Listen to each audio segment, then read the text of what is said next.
News and views ആരംഭിക്കുന്നു. കേരളത്തിൻ്റെ ചിരകാല സ്വപ്നം യാഥാർത്ഥ്യമാകുന്നു. കൂറ്റൻ കപ്പലുകൾക്ക് തുറമുഖത്ത് നങ്കൂരമിടാൻ കഴിയുന്ന രാജ്യത്തിൻ്റെ ഏക മദർ പോർട്ടായ വിഴിഞ്ഞം തുറമുഖം വാണിജ്യ തുറമുഖമായി പ്രധാനമന്ത്രി മറ്റന്നാൾ കമ്മീഷൻ ചെയ്യും.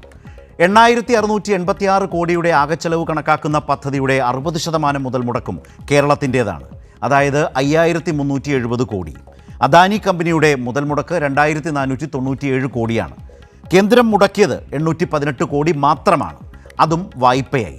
പലിശയും തുറമുഖത്തിൻ്റെ ലാഭവിഹിതമായ 20% ചേർത്ത് 12000 കോടി രൂപ കേരളം തിരിച്ചടയ്ക്കണം. കേരളത്തിൻ്റെ പദ്ധതികളോടുള്ള ടിപ്പിക്കൽ മോദി സ്റ്റൈൽ ഇവിടെയും കാണാം. ഇത് സൂചിപ്പിക്കാൻ ഒരു കാരണമുണ്ട്. വിഴിഞ്ഞം പദ്ധതിയുടെ ആകെ ചെലവിൻ്റെ 2/3 ചെലവഴിച്ച കേരള സർക്കാരിനെ ഒഴിവാക്കി മോദിയുടെ ചിത്രവുമായി കേന്ദ്ര സർക്കാരിൻ്റെ പരസ്യം ഇംഗ്ലീഷ് ദിനപത്രങ്ങളിൽ അച്ചടിച്ചു വന്നു. പരസ്യം കൊടുത്തതുകൊണ്ട് മാത്രം മോദിക്ക് വിഴിഞ്ഞത്തിൻ്റെ ക്രെഡിറ്റ് എങ്ങനെ കിട്ടും? വിഴിഞ്ഞം കേരളത്തിലായതുകൊണ്ട് കേന്ദ്രം മുതൽ മുടക്കിയത് എങ്ങനെയെന്ന് നല്ല ധാരണ നാടിനുണ്ടെന്ന് മറക്കണ്ട. ഇന്ന് ഈ ചർച്ചയിൽ പങ്കെടുക്കുന്നത് advocate K S Arunkumar CPIM, advocate PM Niyas Congress, advocate P Krishnadas BJP. ആദ്യം BJP പ്രതിനിധി ശ്രീ കൃഷ്ണദാസിലേക്ക്. ശ്രീ കൃഷ്ണദാസ്, ഞാനിപ്പോൾ അവസാനം സൂചിപ്പിച്ചതുപോലെ വളരെ പ്രധാനപ്പെട്ട ഒരു കാര്യം, ഇംഗ്ലീഷ് പത്രങ്ങളിൽ, ദേശീയ ദിനപത്രങ്ങളിൽ കേന്ദ്ര സർക്കാർ കൊടുത്ത ഒരു പരസ്യത്തിൻ്റെ വളരെ അനുചിതമായിട്ടുള്ള ഒരു സമീപനത്തെയാണ് ഞാൻ ചൂണ്ടിക്കാട്ടിയത്. അത് ഒരു വിഴിഞ്ഞം പോലൊരു പദ്ധതിയുടെ കാര്യത്തിൽ ഇങ്ങനെയായിരുന്നോ കേന്ദ്ര സർക്കാർ പെരുമാറേണ്ടിയിരുന്നത് എന്ന ചോദ്യം ആ പരസ്യം ഉയർത്തുന്നുണ്ട്. കേരളത്തിൻ്റെ വലിയ മുതൽ മുടക്ക്, കേരളത്തിൻ്റെ അതിലെ വലിയ ഇനിഷ്യേറ്റീവ്, ഇതിനെല്ലാം പാടെ തിരസ്കരിച്ചുകൊണ്ടും ആണോ ഇക്കാര്യത്തിൽ ഒരു പരസ്യം കേന്ദ്ര സർക്കാർ തയ്യാറാക്കിയാൽ മാധ്യമങ്ങൾക്ക് കൊടുത്താൽ ചെയ്യേണ്ടത്? അല്ല, കേരള സർക്കാരിന്റെ എന്തെങ്കിലും മുതൽ മുടക്കില്ല എന്ന പരസ്യത്തിൽ പറഞ്ഞിട്ടുണ്ടോ എന്ന് എനിക്കറിയില്ല. രണ്ടാമത്തത്, ബഹുമാനപ്പെട്ട പ്രധാനമന്ത്രി ഉദ്ഘാടനം ചെയ്യാൻ വരുമ്പോൾ പ്രധാനമന്ത്രി ഉദ്ഘാടകൻ എന്നുള്ള നിലക്ക് അദ്ദേഹത്തിന്റെ ചിത്രം വെച്ച് പരസ്യം കൊടുക്കുന്നതിൽ തെറ്റുണ്ടോ എന്നുള്ള കാര്യവും എനിക്കറിയില്ല. അത് നിങ്ങൾ തന്നെ വിശകലനം ചെയ്യേണ്ടതാണ്. അതല്ലെങ്കിൽ ബഹുമാനപ്പെട്ട ചീഫ് സെക്രട്ടറിയോടോ അല്ലെങ്കിൽ കേരളത്തിന്റെ മുഖ്യമന്ത്രിയോടോ പ്രധാനമന്ത്രിയെ വിളിക്കാതിരുന്നു കൂടെ എന്ന് ചോദിക്കേണ്ട ചോദ്യമാണ് എന്നോട് ചോദിച്ചിരിക്കുന്നത്. ബഹുമാനപ്പെട്ട പ്രധാനമന്ത്രി വരുമ്പോൾ സ്വാഭാവികമായും കേന്ദ്ര ഗവൺമെന്റ് എടുക്കുന്ന എഫർട്ട് ഏത് കാര്യത്തിലാണോ ആ കാര്യത്തിൽ, അത് സുരക്ഷയുടെ കാര്യത്തിലാണെങ്കിലും പ്രചരണത്തിന്റെ കാര്യത്തിലാണെങ്കിലും പ്രധാനമന്ത്രിയുടെ പരിപാടിയുമായി ബന്ധപ്പെട്ടുകൊണ്ടുള്ള നടപടിക്രമങ്ങളുടെ കാര്യത്തിലാണെങ്കിലും ഒക്കെ കേന്ദ്ര ഗവൺമെന്റ് എടുക്കുന്ന നിലപാടോ അതല്ലെങ്കിൽ പ്രധാനമന്ത്രിയുടെ ഓഫീസ് എടുക്കുന്ന നിലപാടുകളോ അതാണ് സുപ്രധാനമായും പ്രധാനമന്ത്രി പങ്കെടുക്കുന്ന പരിപാടിയെ സംബന്ധിച്ചുള്ളത്. അതിൽ ഏതെങ്കിലും തരത്തിലുള്ള ഒരു വിവേചനമോ ഏതെങ്കിലും തരത്തിലുള്ള നടപടിക്രമത്തിൽ വീഴ്ചയോ ഒന്നും സാധാരണ നിലക്കുണ്ടാവാറില്ല. സ്വാഭാവികമായും ഈ പദ്ധതിയുടെ ഉദ്ഘാടന സമയത്താണെങ്കിലും ഉദ്ഘാടനത്തിന്റെ കാര്യത്തിലാണെങ്കിലും അത് അതിന്റെ ചട്ടങ്ങളും അതിന്റെ നയങ്ങളും നിയമാവലികളും എല്ലാം പാലിച്ചുകൊണ്ട് നടക്കുക. ഇത് സാധാരണ പൊതുജനങ്ങൾക്ക് മുൻപിലേക്ക് പോകുന്ന പരസ്യമാണ്. ആ പരസ്യം കണ്ടാൽ അങ്ങനെയൊന്നുമല്ല തോന്നുക. അതിനകത്ത് ഒരു സംസ്ഥാനത്തിൻ്റെ വലിയ മുതൽ മുടക്ക്, അതിനകത്ത് ആകെ ചെലവായ അല്ലെങ്കിൽ അതിൻ്റെ മുതൽ മുടക്കിനെ കുറിച്ചൊക്കെ പറയുമ്പോൾ അത്തരം ബാക്കി പല കാര്യങ്ങളും വിശദീകരിക്കുന്ന ഒരു പദ്ധതിയിൽ ഒരു ക്രെഡിറ്റ് നേടിയെടുക്കുക എന്ന രാഷ്ട്രീയ താല്പര്യത്തോടു കൂടി ഒരു പരസ്യം ചെയ്യുന്ന നിലയിൽ വളരെ പ്രകടമാണത്. അങ്ങനെ ആയിരുന്നില്ല രാജ്യത്തിൻ്റെ ഒരു പദ്ധതി. അതിൽ 3 കക്ഷികളാണ് വളരെ പ്രധാനമായിട്ടുള്ളത്. 3 കക്ഷികളുടെയും പങ്കാളിത്തത്തെ സംബന്ധിച്ച് വ്യക്തമായ ധാരണ നാടിനുള്ളപ്പോൾ, കണക്കുകൾ ഉള്ളപ്പോൾ, അത് ആ നിലയിൽ അതിന് ഒരു പരസ്യം ചെയ്യുന്നതിലായിരുന്നു രാജ്യത്തെ സർക്കാർ മാതൃകാപരമായി പെരുമാറേണ്ടിയിരുന്നത്. അല്ലാതെ ഒരു ക്രെഡിറ്റ് തട്ടിയെടുക്കും വിധത്തിലേക്കത് പരിമിതപ്പെടാൻ പാടില്ലായിരുന്നു. ബഹുമാനപ്പെട്ട ശരത്, അങ്ങയെ പോലുള്ള ഒരാൾ, അതും കൈരളി പോലുള്ള ഒരു ചാനലിൽ ഈ ബഹുമാനപ്പെട്ട മുഖ്യമന്ത്രി അടക്കം പങ്കെടുക്കുന്ന ഒരു പരിപാടി, അതൊരു PPP ആയി നടക്കുന്ന ഒരു പ്രോജക്റ്റിനെ സംബന്ധിച്ച് കേന്ദ്ര ഗവൺമെന്റ് കൂടി അതിന്റെ പങ്കാളിയായിട്ടുള്ള ഒരു പ്രോജക്ട്, ഗ്യാപ്പ് വയബിലിറ്റി ഫണ്ട് അടക്കമുള്ള കാര്യങ്ങളിൽ കേന്ദ്ര ഗവൺമെന്റ് കൊടുക്കുന്ന ഒരു പദ്ധതിയെ കുറിച്ച് പ്രത്യേകിച്ച് തിരുവനന്തപുരത്ത് പ്രധാനമന്ത്രി വരാനിരിക്കുമ്പോൾ നിങ്ങളുടെ ചാനൽ ഈ തരത്തിൽ ഒരു അനൗചിത്യപരമായ ചർച്ച നടത്തുന്നത് ശരിയാണോ എന്നുള്ളത് നിങ്ങൾ സ്വയം ആലോചിക്കുക. ഒരു പിശക് കണ്ടാൽ അത് ചൂണ്ടിക്കാട്ടുക ഉത്തരവാദിത്വമല്ലേ? നാളെ കേരള സർക്കാരിൻ്റെ ഒരു പരസ്യം വന്നാൽ, മന്ത്രി തന്നെ പറഞ്ഞു കേരളത്തിൻ്റെ പരസ്യം വരുന്നുണ്ട്, നോക്കൂ ഇത് കേരളമാണ് ഇതിൽ 60% മുതൽ മുടക്ക് നടത്തിയത് എന്ന നിലയിൽ, കേരളത്തിൻ്റെതായ നിലയിൽ മാത്രമായി ഒരു പരസ്യം കേരളം കൊടുക്കുമോ? കൊടുക്കില്ല എന്ന നല്ല ധാരണ, നല്ല ബോധ്യമുള്ള മലയാളികളല്ലേ നമ്മളൊക്കെ. അതിൽ വരുന്ന പ്രധാനമന്ത്രിക്ക് വേണ്ടി കാത്തിരുന്ന്, പ്രധാനമന്ത്രിയുടെ ഡേറ്റ് കിട്ടാൻ വേണ്ടി കാത്തിരുന്ന്, രാജ്യത്തിൻ്റെ മദർ പോർട്ടായി വിഴിഞ്ഞത്തെ ഒരു സംസ്ഥാനം 60%-ലധികം ഇൻവെസ്റ്റ്മെൻറ്റ് നടത്തിയിട്ടും പ്രധാനമന്ത്രി അടക്കം വന്ന് ഇത് രാജ്യത്തിൻ്റെതായി മാറണം എന്ന നിലയിൽ കേരളം നിന്നു. നാളെ കേരളത്തിൻ്റെ ഒരു പരസ്യം വന്നാൽ എങ്ങനെയാവും കേരളം ആ പരസ്യത്തെ ട്രീറ്റ് ചെയ്യുക? ആ പരസ്യത്തിൽ അദ്ദേഹം അടക്കമുള്ള രാജ്യത്തിൻ്റെ ഒരു പൊതു സ്വത്തായി ആ പരസ്യം സ്വാഭാവികമായി വരില്ലേ? പക്ഷേ ആ നിലയ്ക്ക് പ്രധാനമന്ത്രിയുടെ കേന്ദ്ര സർക്കാരിൻ്റെ പരസ്യം വന്നോ എന്നുള്ളതാണ് ചോദ്യം. ശ്രീകൃഷ്ണദാസ്. നേരത്തെ ഞാനതാ സൂചിപ്പിച്ചത്, പ്രധാനമന്ത്രി ഏതെങ്കിലും ഒരു സംവിധാനത്തിന്റെ ഭാഗത്ത് നിന്ന് ഇത്ര പണം ചെലവാക്കി എന്ന പരസ്യത്തിൽ പറയുന്നുണ്ടോ? ഇന്ന ഉണ്ട്, കാര്യങ്ങൾ ചെയ്തു എന്ന് വിശദാംശങ്ങളുണ്ട്, പറയുന്നുണ്ടോ? അതിൽ വിശദാംശങ്ങളുണ്ട്. അല്ല, ഞാൻ അങ്ങയോട് ചോദിക്കുന്നത് പ്രധാനമന്ത്രി ഉദ്ഘാടനം ചെയ്തതുമായി ബന്ധപ്പെട്ടുകൊണ്ടുള്ള വിവരങ്ങളല്ലാതെ, ആ പദ്ധതിയുടെ അടിസ്ഥാന വിവരങ്ങളല്ലാതെ ഉണ്ട്. അതിലെന്തെങ്കിലും തെറ്റായ തെറ്റല്ല. അതിലെന്തെങ്കിലും മുതൽ മുടക്കിനെ കുറിച്ച് പറയുന്നുണ്ട്. ആ മുതൽ മുടക്ക് നടത്തുമ്പോൾ അതിനകത്ത് പ്രധാനമന്ത്രിയെ മാത്രം ഷോക്കേസ് ചെയ്തും ഹൈലൈറ്റ് ചെയ്തും അതിലൂടെ കാട്ടുമ്പോൾ അതൊരു കേന്ദ്ര പദ്ധതിയാണ് എന്ന നിലയിലേക്കുള്ളൊരു തെറ്റിദ്ധാരണാജനകമാണ് എന്ന് കൃത്യമായി മനസ്സിലാകുന്ന നിലയിൽ ആ പരസ്യത്തിൻ്റെ ഒരു ധാരണ എങ്ങനെയാണ് പ്രതീതി സൃഷ്ടിക്കും വിധമാണ് ആ പരസ്യം എന്നുള്ളതാണ് ഞാൻ പറഞ്ഞു വന്നത്. അല്ലല്ല, എനിക്കങ്ങനെ തോന്നിയിട്ടില്ല. അത് സ്വാഭാവികമല്ലേ? താങ്കൾ ബി ജെ പിയുടെ പ്രതിനിധിയല്ലേ? ഉറപ്പായും അങ്ങനെയല്ലേ താങ്കൾക്ക് പറയാൻ പറ്റൂ? അല്ല, ബി ജെ പിയുടെ പ്രതിനിധി ആയതുകൊണ്ടല്ല, അങ്ങ് ഇടതുപക്ഷത്തിന്റെ പ്രതിനിധിയായി ചർച്ചയിൽ പങ്കെടുക്കുന്നുണ്ടല്ലോ. ഞാൻ പറഞ്ഞത്, ആ പരസ്യം കാണുമ്പോൾ സ്വാഭാവികമായും പ്രധാനമന്ത്രി ഉദ്ഘാടനം ചെയ്യുന്നതിന്റെ ഒരു പരസ്യം കൊടുത്തിരിക്കുന്നു. ആ പരസ്യത്തിൽ സ്വാഭാവികമായും ആ പദ്ധതിയുമായി ബന്ധപ്പെട്ടുകൊണ്ടുള്ള വിശദീകരണങ്ങളും വിശകലനങ്ങളും കൊടുത്തിരിക്കുന്നു. അത് സ്വാഭാവികമല്ലേ? ഉദ്ഘാടകൻ എന്നുള്ള നിലക്ക് അദ്ദേഹത്തിന്റെ ചിത്രം വെച്ച് പരസ്യം കൊടുക്കുക എന്നുള്ളത് സ്വാഭാവികമല്ല, അല്ലെങ്കിൽ പേര് വെച്ച് കൊടുക്കുക എന്നുള്ളത് സ്വാഭാവികമായി അത് നടക്കുന്ന സ്വാഭാവികമാണ്, പരിപാടിയല്ലേ? അതിൽ സംശയമൊന്നുമില്ല. പ്രധാനമന്ത്രിയുടെ ചിത്രം അതിലുണ്ടാകും, ഞാൻ പറഞ്ഞില്ലല്ലോ അങ്ങനെ. ശ്രീ അരുൺകുമാർ, ഞാനൊന്ന് തിരിച്ചു അല്ലല്ല ഞാനൊന്ന് തിരിച്ചു വെക്കട്ടെ, എന്താണ് ഒരു കാര്യം കൂടി ആ തിരിച്ചു ആ വെക്കട്ടെ. ഇപ്പൊ നമ്മുടെ ഈ വിഴിഞ്ഞം പ്രോജക്ട് ഉം. അവസാനന്റെ ഒരു പദ്ധതി ഉദ്ഘാടന ഘട്ടത്തിലേക്ക് എത്തുന്ന സമയത്ത് 2 ദിവസം മുൻപ് ബഹുമാനപ്പെട്ട മുഖ്യമന്ത്രിയും അദ്ദേഹത്തിന്റെ കുടുംബാംഗങ്ങളും എല്ലാം അവിടെ സന്ദർശിക്കുകയും അവിടെ മീറ്റിംഗിൽ പങ്കെടുക്കുകയും എല്ലാം ചെയ്യുന്നതിന്റെ ചിത്രങ്ങൾ എല്ലാ ചാനലുകളിലും വന്നു, എല്ലാ മാധ്യമങ്ങളിലും വന്നു. അപ്പൊ അത് അദ്ദേഹത്തിന്റെ കുടുംബ പരിപാടിയോ കുടുംബ പദ്ധതി ആയതുകൊണ്ടല്ലല്ലോ അദ്ദേഹം അവിടെ പോയത്, അങ്ങനെ ഞാൻ വിചാരിക്കുന്നില്ല. അപ്പൊ അദ്ദേഹം അവിടെ പോയി കുടുംബത്തെ പങ്കെടുപ്പിച്ചുകൊണ്ട് അവിടെ ഒരു പത്രപരസ്യവും ഒരു വാർത്താ പ്രചരണവും നടത്തുമ്പോൾ അതിനൊരു ലക്ഷ്യമുണ്ടാകുമല്ലോ സ്വാഭാവികമായും. അത്രയൊന്നും വന്നിട്ടില്ലല്ലോ, ഇത് കുടുംബത്തെ ആരും കൊണ്ടുപോയിട്ടൊന്നുമില്ലല്ലോ, കുടുംബ പരസ്യമൊന്നും ആരും കൊടുത്തിട്ടൊന്നുമില്ലല്ലോ. അപ്പൊ സ്വാഭാവികമായും വിഴിഞ്ഞം പ്രോജക്ടിന്റെ ഉദ്ഘാടനത്തിന് 2 ദിവസം മുമ്പ് അത് പൂർത്തിയായി എന്ന് പറഞ്ഞ് ബഹുമാനപ്പെട്ട തുറമുഖ വകുപ്പ് മന്ത്രി അടക്കം പങ്കെടുക്കുന്ന ഒരു ചിത്രവും വിവരങ്ങളും എല്ലാം വാർത്താ മാധ്യമങ്ങൾക്ക് കൊടുക്കുമ്പോൾ ഇതൊരു കുടുംബ പദ്ധതിയാണ് എന്നുള്ളത് കൊണ്ടല്ലല്ലോ അങ്ങനെ ചെയ്തിട്ടുള്ളത്. ഇതൊരു പരസ്യമല്ലേ, അതൊരു രാഷ്ട്രീയ പരസ്യമാണ്. ആ രാഷ്ട്രീയ പരസ്യത്തിൽ ആരൊക്കെ ഉള്ളത് ഇപ്പോൾ ക്ലിയർ ആയി. താങ്കൾ പറഞ്ഞു പ്രധാനമന്ത്രിയുടെ ഫോട്ടോ വെച്ച് കേന്ദ്ര സർക്കാർ കൊടുത്ത ഒരു രാഷ്ട്രീയ പരസ്യമാണ് എന്ന് വന്നാൽ കേസില്ല, ശരിയാണ്. ആ രാഷ്ട്രീയ താല്പര്യത്തിന്റെ പ്രതിഫലനമാണ് പരസ്യം എന്നാണെങ്കിൽ ചൂണ്ടിക്കാണിച്ചത് നിങ്ങളുടേതൊരു രാഷ്ട്രീയ പരസ്യമായിരുന്നുവെങ്കിൽ ആ രാഷ്ട്രീയ ആര് പരസ്യം കൊടുത്തു? എവിടെ പരസ്യം വന്നു? സംസ്ഥാന സർക്കാർ ഒരു പരസ്യവും കൊടുത്തിട്ടില്ല. അവിടെ നടന്ന ആ പരിപാടിയെക്കുറിച്ച് തെറ്റിദ്ധാരണാജനകമായ ചില വാർത്തകൾ പ്രചരിച്ചു. ആ ചിത്രം ഉപയോഗിച്ച് അതിൽ സർക്കാരിന്റെ വിശദീകരണം വന്നു, മുഖ്യമന്ത്രിയുടെ വിശദീകരണം ഇന്ന് വീണ്ടും വന്നു. അതെല്ലാം നിൽക്കുന്നു. നമുക്ക് അതിലേക്ക് വരാം. പരസ്യം കൊടുക്കുന്നത് അവിടെ താങ്കൾ അറിഞ്ഞോ അറിയാതെയോ പറഞ്ഞൊരു വാചകമുണ്ട്, രാഷ്ട്രീയ പ്രചാരണം, രാഷ്ട്രീയ താല്പര്യം. അതാണ് ആ പരസ്യത്തിലെങ്കിൽ ആ സംശയം ആളുകൾക്ക് തോന്നുന്നു. ശരത്തെ എനിക്ക് അറിയാതെ പറയുന്ന പ്രശ്നമില്ല, ഞാൻ അറിഞ്ഞുകൊണ്ടാണല്ലോ പറഞ്ഞത്. അതൊരു രാഷ്ട്രീയ പ്രചരണമാക്കാൻ നടത്തുന്ന അത്രയും പ്രചരണം മറ്റൊരു സ്ഥലത്തൊന്നും നടന്നിട്ടില്ലല്ലോ. കേന്ദ്ര ഗവൺമെന്റ് ഒന്നാമത് താങ്കൾ പറഞ്ഞൊരു പെശകുള്ളത്, സംസ്ഥാന സർക്കാർ അതുമായി ബന്ധപ്പെട്ട ഏതെങ്കിലും ഒരു പരസ്യം നാളെ ഇതുവരെ കൊടുത്തിട്ടില്ല. കേന്ദ്ര സർക്കാരാണ് ഒരു പരസ്യം കൊടുത്തത്. കേന്ദ്ര സർക്കാരിന്റെ പരസ്യത്തിലാണ് കേരളം എന്ന സംസ്ഥാനത്തിന്റെ അടക്കം വലിയ ഇൻവോൾവ്മെന്റിനെ മറച്ചു പിടിക്കും വിധത്തിലേക്ക് ഒരു ക്രെഡിറ്റ് നേടിയെടുക്കാൻ പാകത്തിന് അത്തരം ഒരു ധാരണ ആളുകളിൽ പരത്തും വിധം ആ പരസ്യം രൂപപ്പെടുത്തിയോ എന്ന ചോദ്യം നിൽക്കണം. ഞാൻ വരാം. എന്തിനാ പണം മുടക്കി പരസ്യം കൊടുക്കുന്നത്? ഒരു മീറ്റിംഗിൽ പങ്കെടുക്കുന്നതിന് അത് പരസ്യമല്ലല്ലോ, അത് തെറ്റായ ഒരു വാർത്തയായി പ്രചരിക്കുകയാണ് ചെയ്തത്. ഒരു തെറ്റായ നിലയിൽ പ്രചരിച്ചു. അതിന് വിശദീകരണം സർക്കാരിന് കൊടുക്കേണ്ടി വരികയാണ് സംഭവിച്ചത്. ഞാൻ അരുൺകുമാറിലേക്ക് വരാം. അരുൺകുമാർ, ഈ പരസ്യം താങ്കളുടെ ശ്രദ്ധയിൽപ്പെട്ടിരുന്നോ? വിഴിഞ്ഞം പോലൊരു പദ്ധതിയുമായി ബന്ധപ്പെട്ട് പ്രധാനമന്ത്രി അതിൻ്റെ കമ്മീഷൻ ചെയ്യാനായി ബഹുമാനായ ആദരണീയനായ പ്രധാനമന്ത്രി എത്തുമ്പോൾ സ്വാഭാവികമായും കേന്ദ്ര സർക്കാർ പരസ്യം കൊടുക്കുന്നതിലൊന്നും ഒരു തെറ്റുമില്ല. പക്ഷേ ഒരു വലിയ പദ്ധതി സംബന്ധിച്ച് അതിൽ വലിയ പങ്കാളിത്തം ഒരു സംസ്ഥാനത്തിന് ഉള്ള സാഹചര്യത്തിലൊക്കെ അതടക്കം പ്രതിഫലിപ്പിക്കും വിധത്തിലേക്ക് ആ പരസ്യം മാറിയിട്ടുണ്ടോ? അല്ലെങ്കിൽ ആളുകൾക്ക് പല സംശയങ്ങളും ചില വിയോജിപ്പുകളോ ഒക്കെ തോന്നാൻ പാകത്തിനാണോ ആ പരസ്യം? താങ്കൾ ശ്രദ്ധിച്ചിരുന്നോ?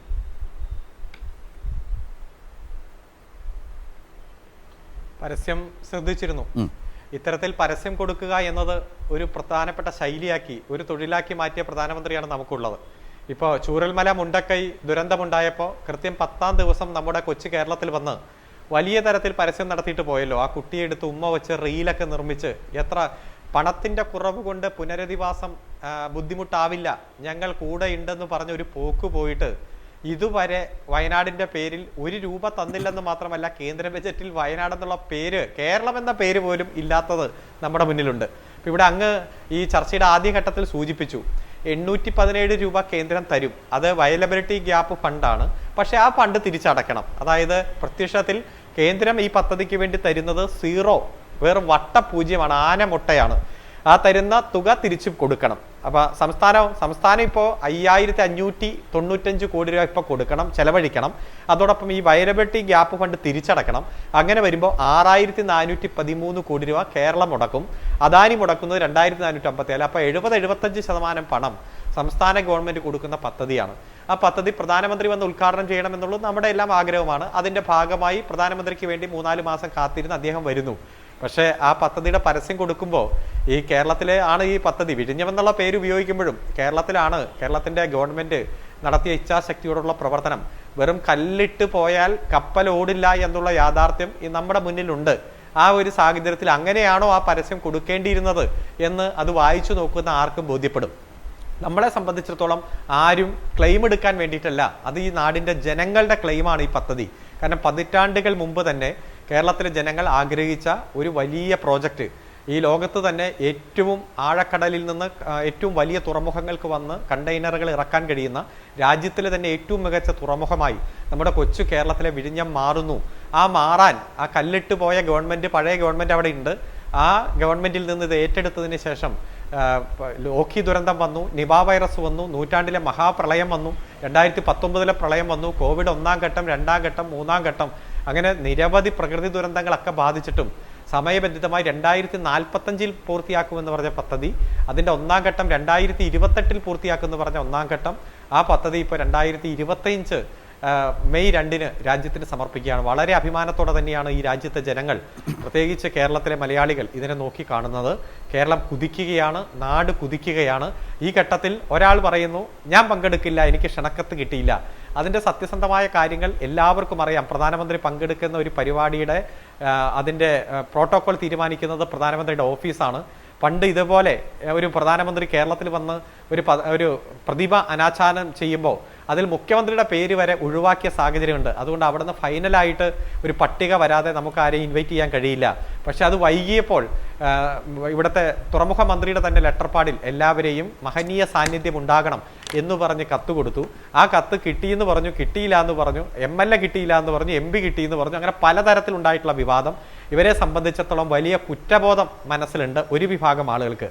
BJPയെ സംബന്ധിച്ചിടത്തോളം ഇവിടെ കൊച്ചി മെട്രോ ഉദ്ഘാടനം ചെയ്യാനായിട്ട് ഇതേ പ്രധാനമന്ത്രി വന്നപ്പോൾ BJPയുടെ സംസ്ഥാന പ്രസിഡന്റ് തിരികെ കയറി ആ മെട്രോയിൽ യാത്ര ചെയ്തപ്പോൾ മലയാളികൾക്ക് ഒരു പ്രത്യേക വാക്ക് തന്നെ കിട്ടി. ആ പ്രവർത്തിക്ക് ഒരു വാക്ക് കിട്ടി. BJP പ്രതിനിധി ചോദിച്ചാൽ ഞാനത് പറയാം. അതൊരു മലയാളത്തിന്റെ ശൈലിയായി മാറി. അതേപോലെ തന്നെ ഇപ്പോൾ BJPയുടെ സംസ്ഥാന പ്രസിഡന്റിനെയും അതിലേക്ക് തിരികെ കയറ്റിയിട്ടുണ്ട്. അത് പ്രധാനമന്ത്രിയുടെ ഓഫീസ് തീരുമാനിച്ചതാണ് എന്നാണ് മനസ്സിലാക്കാൻ കഴിയുന്നത്. കേരളത്തിന്റെ മുഖ്യമന്ത്രി പറഞ്ഞു അത്തരത്തിലൊരു ലിസ്റ്റ് വന്നാൽ നമുക്ക് ഒരു രാജ്യത്ത് അത് അനുസരിച്ചേ പറ്റൂ, നമ്മൾ അനുസരിക്കുകയാണ്. പുതിയ വാക്കുകൾ മലയാളത്തിന്റെ പാഠ്യാവലിക്ക് കിട്ടും, പാഠ്യ പദ്ധതിക്ക് തന്നെ ചിലപ്പോൾ കിട്ടിയേക്കും. ഏതായാലും ഇതൊരു അഭിമാന പദ്ധതിയാണ്. ഇതിന്റെ കുഞ്ഞാര്, ക്രെഡിറ്റ് ആര് എന്നൊക്കെ ചർച്ച ചെയ്യുന്നവർ ചർച്ച ചെയ്തോട്ടെ. ആ കല്ല് അവിടെ കിടന്ന് മാസങ്ങൾ ആ കല്ല് അങ്ങ് കളറ് മാറിപ്പോയ ഒരു സാഹചര്യത്തിൽ നിന്നും ഈ പദ്ധതി ഏറ്റെടുത്ത് വലിയ വലിയ ഷിപ്പുകൾ വന്ന് അവിടെ കണ്ടെയ്നറുകൾ ഇറക്കി കഴിഞ്ഞ 6 മാസത്തിനുള്ളിൽ വന്ന കണ്ടെയ്നറുകളുടെ എണ്ണമെല്ലാം നമ്മുടെ മുന്നിലുണ്ട്. ഇനിയും വികസിച്ച് മുന്നേറുന്ന ലോകത്തിലെ തന്നെ ഏറ്റവും മികച്ച പദ്ധതിയായിട്ട് ഈ പദ്ധതി മാറുകയാണ്. അപ്പൊ പരസ്യത്തിന്റെ ഭാഗമായി ക്ലെയിം ചെയ്യുന്നവരും അല്ലാതെ വാക്കുകൊണ്ടും പ്രവർത്തി കൊണ്ടും ക്ലെയിം ചെയ്യുന്നവരും വരില്ല എന്ന് പറഞ്ഞ് മത്സരിക്കുന്നവരും അങ്ങനെ മാധ്യമ ശ്രദ്ധ ഉണ്ടാക്കാൻ നോക്കുന്നവരും എല്ലാം നോക്കിക്കോട്ടെ. നമുക്ക് ജനങ്ങളോടാണ് കമ്മിറ്റ്മെന്റ്. ഈ പദ്ധതി നാടിന് സമർപ്പിക്കുന്നു, ജനങ്ങൾക്ക് സമർപ്പിക്കുന്നു. റൈറ്റ്. ഇവിടെ ഞാനിപ്പോൾ അഡ്വക്കേറ്റ് PM നിയാസ്, കോൺഗ്രസ് പ്രതിനിധി കൂടി വക്താവ് കൂടി ചർച്ചയിലേക്ക് എത്തുന്നുണ്ട്. ശ്രീ PM നിയാസ്, ഇപ്പോൾ ഈ ആദ്യ ചരക്ക് കപ്പൽ എത്തിയപ്പോൾ തന്നെ അന്ന് മുഖ്യമന്ത്രിക്കൊപ്പം ഉണ്ടായിരുന്നയാളാണ് പ്രതിപക്ഷ നേതാവ്. അതുപോലെ തന്നെ ഇവിടെ ഇന്നിപ്പോൾ മന്ത്രിയാവട്ടെ, തുറമുഖ വകുപ്പ് മന്ത്രിയാകട്ടെ, മുഖ്യമന്ത്രിയാകട്ടെ, പ്രതിപക്ഷ നേതാവിൻ്റെ അടക്കം പേരുകൾ അയച്ച് പ്രധാനമന്ത്രിയുടെ ഓഫീസാണ് അതിൽ അതിഥികളുടെ അല്ലെങ്കിൽ ആ പരിപാടിയിൽ പങ്കെടുക്കേണ്ട വ്യക്തികളെ സംബന്ധിച്ച ഫൈനൽ തീരുമാനമെടുക്കേണ്ടത്. ആ ലിസ്റ്റിൽ പ്രതിപക്ഷ നേതാവിൻ്റെ അടക്കം പേരുണ്ട്. പക്ഷേ പ്രതിപക്ഷ നേതാവ് പ്രഖ്യാപിക്കുകയാണ് പരിപാടിയിൽ പങ്കെടുക്കില്ല എന്ന നിലയ്ക്ക്. സ്ഥലം MLA കോൺഗ്രസ് UDF MLA ആണ് വിൻസെൻ്റ്, അതുപോലെ സ്ഥലം MP കോൺഗ്രസ് ആണ്, UDF ആണ് ശശി തരൂർ. ഇവരെല്ലാം തുടക്കം മുതലിൻ്റെ ഓരോ ഘട്ടത്തിലും ആലോചനാ യോഗങ്ങളിൽ അടക്കം വിളിച്ചതും വരാതിരുന്നതും ഒക്കെ ഇന്ന് മന്ത്രി പറയുകയും ചെയ്തു. ഇതുപോലൊരു കാര്യത്തിൽ വളരെ തിടുക്കപ്പെട്ട് പ്രതിപക്ഷ നേതാവ് എടുക്കേണ്ട ഒരു തീരുമാനം ഇങ്ങനെയാണോ? ഇപ്പോൾ അരുണ അത് സാന്ദർഭികമായി ചർച്ചയിലേക്ക് അത് എടുത്തിട്ട് വലിയ ചർച്ചയും പ്രതികരണവും, അല്ലെങ്കിൽ പ്രതികരണം പല കോണിൽ നിന്ന് വന്നതുകൊണ്ടാണ് ഇപ്പോൾ അരുണത് പരാമർശിക്കുക കൂടി ചെയ്തതുകൊണ്ട് നിയാസ് അക്കാര്യത്തിൽ എന്തു പറയുന്നു? രണ്ടാമത്തത്, ഞാൻ നേരത്തെ BJP പ്രതിനിധിയോട് ചോദിച്ച അഡ്വക്കേറ്റ് കൃഷ്ണദാസിനോട് ചോദിച്ചൊരു ചോദ്യമുണ്ട്. കാരണം ഇതൊരു വലിയ പദ്ധതിയാണ്, സംസ്ഥാനത്തിന് വലിയ നിക്ഷേപമുള്ളതാണ്. പക്ഷേ ഇന്ന് കേന്ദ്ര സർക്കാർ ദേശീയ പത്രങ്ങൾക്ക് കൊടുത്ത പരസ്യത്തിൽ ആ ധാരണകളെല്ലാം മാറ്റിവെച്ച് ഇതൊരു കേന്ദ്ര പദ്ധതി മാത്രമാണ് എന്ന തരത്തിലേക്ക് അതിനെ പരിമിതപ്പെടുത്താനോ ചുരുക്കാനോ ശ്രമിച്ചിരിക്കുന്നു എന്ന ഒരു വിമർശനമോ അത്തരമൊരു വാർത്തയോ പൊതുവിലുണ്ടായിട്ടുണ്ട്. ഈ രണ്ട് വിഷയങ്ങളാണ് ഞാൻ ആദ്യം നിയാസിൻ്റെ മുമ്പിലേക്ക് വെക്കുന്നത്. നോക്കൂ, വിഴിഞ്ഞം പദ്ധതി കേരളത്തിൻ്റെ ഏറ്റവും പ്രധാനപ്പെട്ട, അല്ലെങ്കിൽ കേരളത്തിൻ്റെ ഒരു സ്വപ്ന പദ്ധതിയാണ് എന്ന കാര്യത്തിൽ സംശയം വേണ്ട. അത് സ്വപ്നം ആര് എവിടെ എങ്ങനെ തുടങ്ങി എന്നുള്ളതിൽ തർക്കം വേണ്ട, അതൊരു ഫാക്റ്റാണ്. നമുക്ക് ഇപ്പോൾ എല്ലാവർക്കും അറിയാം, ഇതിനെ നാൾ വഴി എടുത്തു നോക്കിയാൽ 91 കാലഘട്ടത്തിൽ ഉണ്ടായിരുന്ന കരുണാകരൻ്റെ സർക്കാരിൻ്റെ കാലത്താണ് ഇങ്ങനെ ഒരു കാര്യത്തെക്കുറിച്ച് അന്നത്തെ MV രാഘവൻ എന്ന് പറയുന്ന തുറമുഖ വകുപ്പ് മന്ത്രി ആരംഭിച്ചതും അതിന് പല രീതിയിൽ BOT അടിസ്ഥാനത്തിൽ ആലോചിച്ചു. BOT അടിസ്ഥാനത്തിൽ അത് തീരുമാനമാകുമ്പോൾ സർക്കാർ പോയി. അടുത്ത് വന്നത് VS അച്യുതാനന്ദൻ്റെ സർക്കാരാണ്, EK നായനാരുടെ സർക്കാരാണ്. നായനാരുടെ സർക്കാർ അദ്ദേഹത്തിൻ്റെ പാർട്ടിയുടെ നിലപാട് അന്ന് BOT പറ്റില്ല എന്നതിൻ്റെ പേരിൽ അത് മാറ്റിവെച്ചു. വീണ്ടും 2001 AK ആന്റണിയുടെ സർക്കാർ വന്നു. അത് സർക്കാർ അതൊരു നടപ്പിലാക്കാൻ ആരംഭിച്ചപ്പോൾ അത് ചൈനയുമായി ബന്ധപ്പെട്ടൊരു കമ്പനിയാണെന്നതിൻ്റെ പേരിൽ അതിന് പിന്നീട് വന്ന സർക്കാരുകൾക്കും ആ കമ്പനിയെ മുന്നോട്ട് പോകാൻ കഴിഞ്ഞില്ല. പിന്നീട് വന്നത് നമ്മുടെ VS അച്യുതാനന്ദ സർക്കാരാണ്. VS അച്യുതാനന്ദ സർക്കാർ ഇക്കാര്യത്തിൽ എഡമൻ്റ് സ്റ്റാൻഡ് എടുത്ത് മുന്നോട്ട് പോവുകയും ഇത് ഇങ്ങനെയല്ല നടപ്പിലാക്കേണ്ടത്, സർക്കാരിൻ്റെ കയ്യിൽ സ്ഥലം വെച്ചുകൊണ്ട് അവർക്ക് വേണമെങ്കിൽ ആ സ്ഥലത്ത് സർക്കാരിൻ്റെ ഉടമസ്ഥതയിലുള്ള സ്ഥലം വെച്ചുകൊണ്ട് മുന്നോട്ട് പോകാം എന്ന നിലപാടാണ് VS അച്യുതാനന്ദൻ്റെ കാലത്തുണ്ടായത്. അത് പ്രായോഗികമായില്ല. പിന്നീട് ഉമ്മൻചാണ്ടിയുടെ സർക്കാർ വീണ്ടും വന്നു. വീണ്ടും വന്ന സമയത്ത് ഉമ്മൻചാണ്ടി സർക്കാർ ഇക്കാര്യത്തിൽ തീരുമാനമെടുത്തു. ആ തീരുമാനമാണ് നിങ്ങൾക്ക് എല്ലാവർക്കും അറിയാം. അത് ഇങ്ങനെയൊരു രീതിയിൽ നമുക്ക് PPP എന്ന നിലയ്ക്ക് മുന്നോട്ട് പോകാൻ തീരുമാനമെടുത്തു. ആ തീരുമാനത്തിൻ്റെ ഭാഗമായാണ് നമ്മൾ ആദ്യം ടെൻഡർ വിളിച്ചു. ആ ടെൻഡറിൽ ആരും പങ്കെടുത്തില്ല. പിന്നീട് മുഖ്യമന്ത്രിയുടെ സ്ഥാനത്തിൽ തന്നെ എല്ലാവരെയും ബന്ധപ്പെട്ട് ചെയ്യണമെന്ന അടിസ്ഥാനത്തിൽ ഈ അദാനി ഉൾപ്പെടെയുള്ള കമ്പനിയുമായി മുഖ്യമന്ത്രിയും അന്നത്തെ എല്ലാ ചീഫ് സെക്രട്ടറി ഉൾപ്പെടെയുള്ള എല്ലാ ഉദ്യോഗസ്ഥന്മാരും വിളിച്ചു വരുത്തി സംസാരിച്ച് ഇങ്ങനെയൊരു പദ്ധതിയിലേക്ക് 2015 ഓഗസ്റ്റ് 17 ഈ ഒരു കരാർ കമ്പനിയുമായി ഉത്തരവ് വയ്ക്കുന്നത്. അത് വെച്ച സമയത്ത് നിങ്ങൾക്ക് എല്ലാവർക്കും അറിയാം, ഇവിടെ എൻ്റെ സുഹൃത്ത് അരുൺകുമാറുണ്ട്. അരുൺകുമാർ ഭയങ്കര ബുദ്ധിയും ഓർമ്മയും ഒക്കെ വളരെ ഷാർപ്പായിട്ടുള്ള ആളാണ്. അദ്ദേഹത്തിന് നല്ല ഓർമ്മയുണ്ടാകും. ദേശാഭിമാനി പത്രം അത് നമ്മുടെ അന്ന് പാർട്ടി സെക്രട്ടറി ഇന്നത്തെ മുഖ്യമന്ത്രി പിണറായി വിജയനാണ്. അത് ആ പത്രത്തിൽ വളരെ കൃത്യമായി അന്ന് പറഞ്ഞത് 6000 കോടി രൂപയുടെ ഭൂമി ഇടപാട്, കോഴ ഇടപാട്, ഭൂമി വിൽപ്പന നടത്തി, ഭൂമി കൈമാറ്റം ചെയ്തു തുടങ്ങിയ കാര്യങ്ങളെക്കുറിച്ച് വളരെ ശക്തിയായി ഈ ഇടതുപക്ഷ സർക്കാർ വന്നാൽ ഇതൊരിക്കലും നടപ്പിലാക്കില്ല എന്ന് നിങ്ങളുടെ പ്രകടന പത്രികയിൽ പോലും പറഞ്ഞുകൊണ്ടാണ് നിങ്ങൾ മുന്നോട്ട് പോയത്. അങ്ങനെ വന്നു, ഭരണം നിങ്ങൾക്ക് ലഭിച്ചു. ഞങ്ങൾക്ക് അന്ന് പ്രവർത്തനം അതിൻ്റെ പൂർണ്ണ രീതിയിൽ മുന്നോട്ട് പോകാൻ കഴിഞ്ഞില്ല. കരാർ ഒപ്പിട്ട് പ്രവർത്തനം ആരംഭിച്ചുവെങ്കിലും മുന്നോട്ട് പോകാൻ കഴിഞ്ഞില്ല. പിന്നീട് നിങ്ങൾ വന്നപ്പോൾ നിങ്ങൾ നാൾ വഴിയെ പറഞ്ഞു പോവാണ്. നിങ്ങൾ വിജിലൻസ് അന്വേഷണം വെച്ചു, അത് നിങ്ങൾക്ക് പോരാതെ വന്നു. നിങ്ങൾ ജുഡീഷ്യൽ കമ്മീഷൻ വെച്ചു. അങ്ങനെ 4 വർഷക്കാലത്തെ നിങ്ങളുടെ അന്വേഷണം കൊണ്ട് വിജിലൻസ് പറഞ്ഞു ഇതിൽ യാതൊരു 6000 പോയിട്ട് 1000 കോടിയല്ല 1 കോടി രൂപയോട് പോലും അഴിമതി ഇവിടെ നടന്നിട്ടില്ല. മുഖ്യമന്ത്രി ആയ ഉമ്മൻചാണ്ടിയുടെ കുറിച്ച് യാതൊരു പരാതിയും പറയാൻ കഴിയില്ല എന്ന് ജുഡീഷ്യൽ കമ്മീഷൻ്റെയും ഉത്തരവ് വന്നതിന് ശേഷമാണ്, 5 വർഷം നഷ്ടപ്പെടുത്തിയതിനു ശേഷമാണ് ഒന്നാം പിണറായി സർക്കാരിൻ്റെ അവസാന കാലത്ത് 2019 കാലത്താണ് ഈ ഉത്തരവ് വന്നത്. അങ്ങനെ ഉത്തരവ് വന്നതിന് ശേഷമാണ് നിങ്ങൾ പ്രവർത്തനമായി കൊണ്ട് മുന്നോട്ട് പോയത്. ഇപ്പോൾ നിങ്ങൾ പറയുന്നത് 100% അരുൺകുമാർ പറഞ്ഞത് ഞാൻ അംഗീകരിക്കുന്നു. ഇത് വയബിലിറ്റി ഫണ്ട് മാത്രമേ കേന്ദ്ര ഗവൺമെൻറ്റിനുള്ളൂ, ഞാൻ അംഗീകരിക്കുന്നു. കേരള സർക്കാരിൻ്റെ സ്ഥലവും അതുപോലെ അനുബന്ധമായ വരുമാനങ്ങളും കൂടി ഉൾക്കൊണ്ടുകൊണ്ടാണ് അങ്ങ് 6413 കോടി എന്ന് പറഞ്ഞത്. അവിടെ 2543 കോടി മാത്രമേ അദാനി ഉണ്ടാക്കിയുള്ളൂ എന്നുള്ള തർക്കമില്ല. പക്ഷെ ഇവിടെ നിങ്ങൾ ആലോചിക്കേണ്ട ഒരു കാര്യം, ഓക്കെ, കേരളത്തിൻ്റെ പദ്ധതിയാണ്. അതിന് സർക്കാരിൻ്റെ കേന്ദ്ര സർക്കാരിൻ്റെ അനുമതിയും അതുപോലെയുള്ള അതിൻ്റെ അതിന് പിന്നെ എന്താ പറയുക ലോൺ മാത്രമാണ് ലഭിച്ചിട്ടുള്ളത്. പക്ഷേ ഇവിടെ താങ്കൾ ചോദിച്ച 2 ചോദ്യങ്ങളാണ്. ഒന്ന്, വി ഡി സതീശനെ കുറിച്ച് താങ്കൾ ചോദിച്ച ചോദ്യം. ഞങ്ങൾ ആരുമല്ല ഇത് പറഞ്ഞത്. വാസവൻ എന്ന് പറയുന്നത് ഈ സർക്കാരിൻ്റെ മന്ത്രിയാണ്.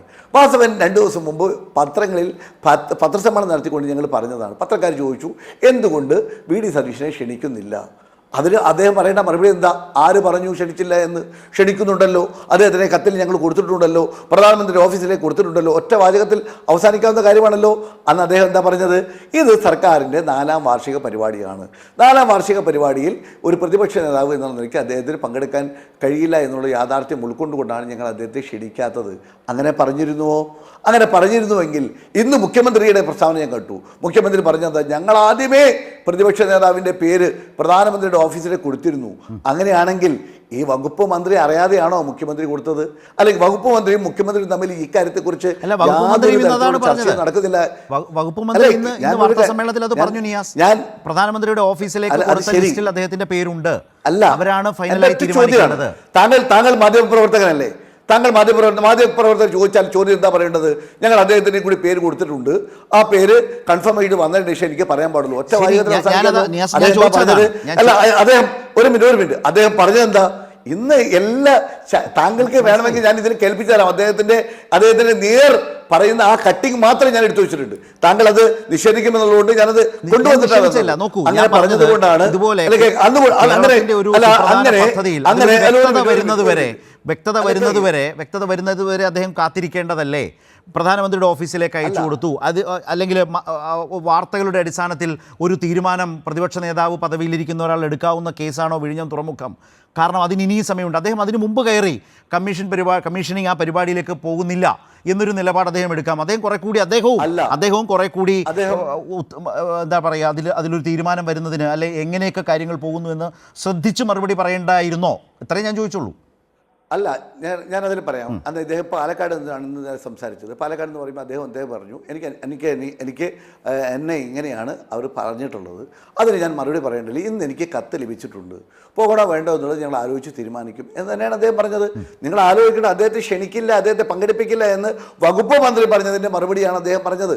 താങ്കൾ ആലോചിക്കേണ്ടത്, താങ്കൾ ഇത് വി ഡി സതീശൻ പറഞ്ഞത് തെറ്റാണ്. വി ഡി സതീശൻ പറഞ്ഞത് തെറ്റാണെന്ന് ഞാൻ അംഗീകരിക്കാം. അങ്ങനെയെങ്കിൽ മന്ത്രി അനവസരത്തിൽ അങ്ങനെ ഒരു കമന്റ് പറയേണ്ടതുണ്ടോ? രണ്ടാമത് താങ്കളുടെ ചോദ്യം കേന്ദ്ര സർക്കാരിന്റെ പരസ്യത്തെക്കുറിച്ചാണ്. കേന്ദ്ര സർക്കാരിന്റെ പരസ്യം 100% സംസ്ഥാന സർക്കാരിന്റെ പദ്ധതി എന്നുള്ള നിലയ്ക്ക് ഇത് കൊണ്ടുവന്നത് ഒരു പ്രധാനമന്ത്രി പങ്കെടുക്കുന്ന പദ്ധതി ആവട്ടെ, ഒരു സംസ്ഥാനത്ത് വരുമ്പോൾ അതിൽ അധ്യക്ഷത വഹിക്കേണ്ട സംസ്ഥാന മുഖ്യമന്ത്രിയുടെ പേരും കൂടി അതിൽ ചേർക്കാതെ പരസ്യം ചെയ്യാന്ന് പറയുന്നത് ശുദ്ധ സംസാരം പറഞ്ഞ അസംബന്ധമാണ്. അത് ഒരിക്കലും ഒരു സംസ്ഥാനത്തും ഒരു പ്രധാനമന്ത്രി വരുമ്പോൾ കേന്ദ്ര സർക്കാർ നടക്കുന്ന പദ്ധതിയിൽ മുഖ്യമന്ത്രിയുടെ പേരോ ഫോട്ടോയോ വെക്കാതെ തീർച്ചയായും അത് കാണുന്ന ആർക്കും തോന്നാവുന്ന ഒരു കാര്യം തന്നെയാണ്. കേരളത്തിന്റെ മുഖ്യമന്ത്രിയുടെ ചിത്രം സഹിതം വരേണ്ട ഒരു കേന്ദ്ര പരസ്യം തന്നെയായിരുന്നു എന്നുള്ള കാര്യത്തിൽ യാതൊരു സംശയവുമില്ല. അതെന്തുകൊണ്ട് എന്നുള്ള ചോദ്യം നിയാസിന്റെ ആ വിമർശനത്തോടെ വീണ്ടും സജീവമായി നിൽക്കുകയാണ്. ഞാൻ കൃഷ്ണദാസിലേക്ക് വരാം. അതിനു മുമ്പ് അരുൺ, ഇപ്പോൾ നേരത്തെ പ്രതിപക്ഷ നേതാവിൻ്റെ തീരുമാനം ബഹിഷ്കരണം അല്ലെങ്കിൽ പങ്കെടുക്കില്ല എന്ന് അദ്ദേഹം പറഞ്ഞതും അതിന് ഇടയായ സാഹചര്യം തുറമുഖ മന്ത്രിയുടെ വിശദീകരണത്തിൽ നിന്ന് സംഭവിച്ചതാണ് എന്ന നിലയ്ക്ക് നിയാസ് ഇപ്പോൾ പറഞ്ഞു വെച്ചതുമായ ഒരു കാര്യമുണ്ട്. ഈ ഒരു വിശദീകരണം, കോൺഗ്രസിൻ്റെ ഒരു വിശദീകരണം വരുമ്പോൾ അരുൺ അതിന് നേരത്തെ പറഞ്ഞു വെച്ച് തുടങ്ങിയത് അരുണാണ് ചില കാര്യങ്ങൾ പറഞ്ഞു വെച്ചത്. ഇപ്പോൾ നിയാസ് കൂടി പറയുമ്പോൾ എന്താണ് കൂട്ടിച്ചേർത്തൊരു വിശദീകരണമായി അരുണിന് നൽകാനുള്ളത്?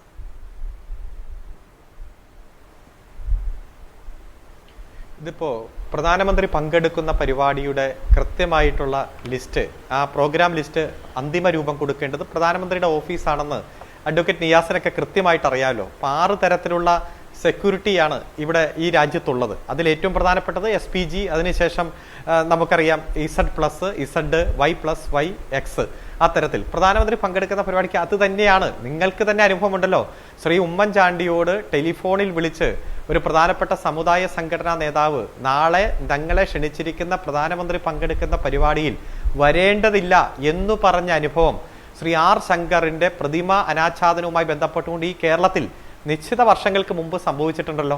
അതുകൊണ്ട് പ്രധാനമന്ത്രി അന്ന് തന്നെ പല ചടങ്ങിലും ആ ലിസ്റ്റിൽ പോലും ഇല്ലാത്തവരുടെ പേര് ഉൾപ്പെടുത്താൻ കൊച്ചി മെട്രോ ഉദ്ഘാടനത്തിലടക്കം നിർദ്ദേശിച്ചതും അത് നടപ്പിലാക്കേണ്ടി വന്നത് നമ്മുടെ മുന്നിലുണ്ട്.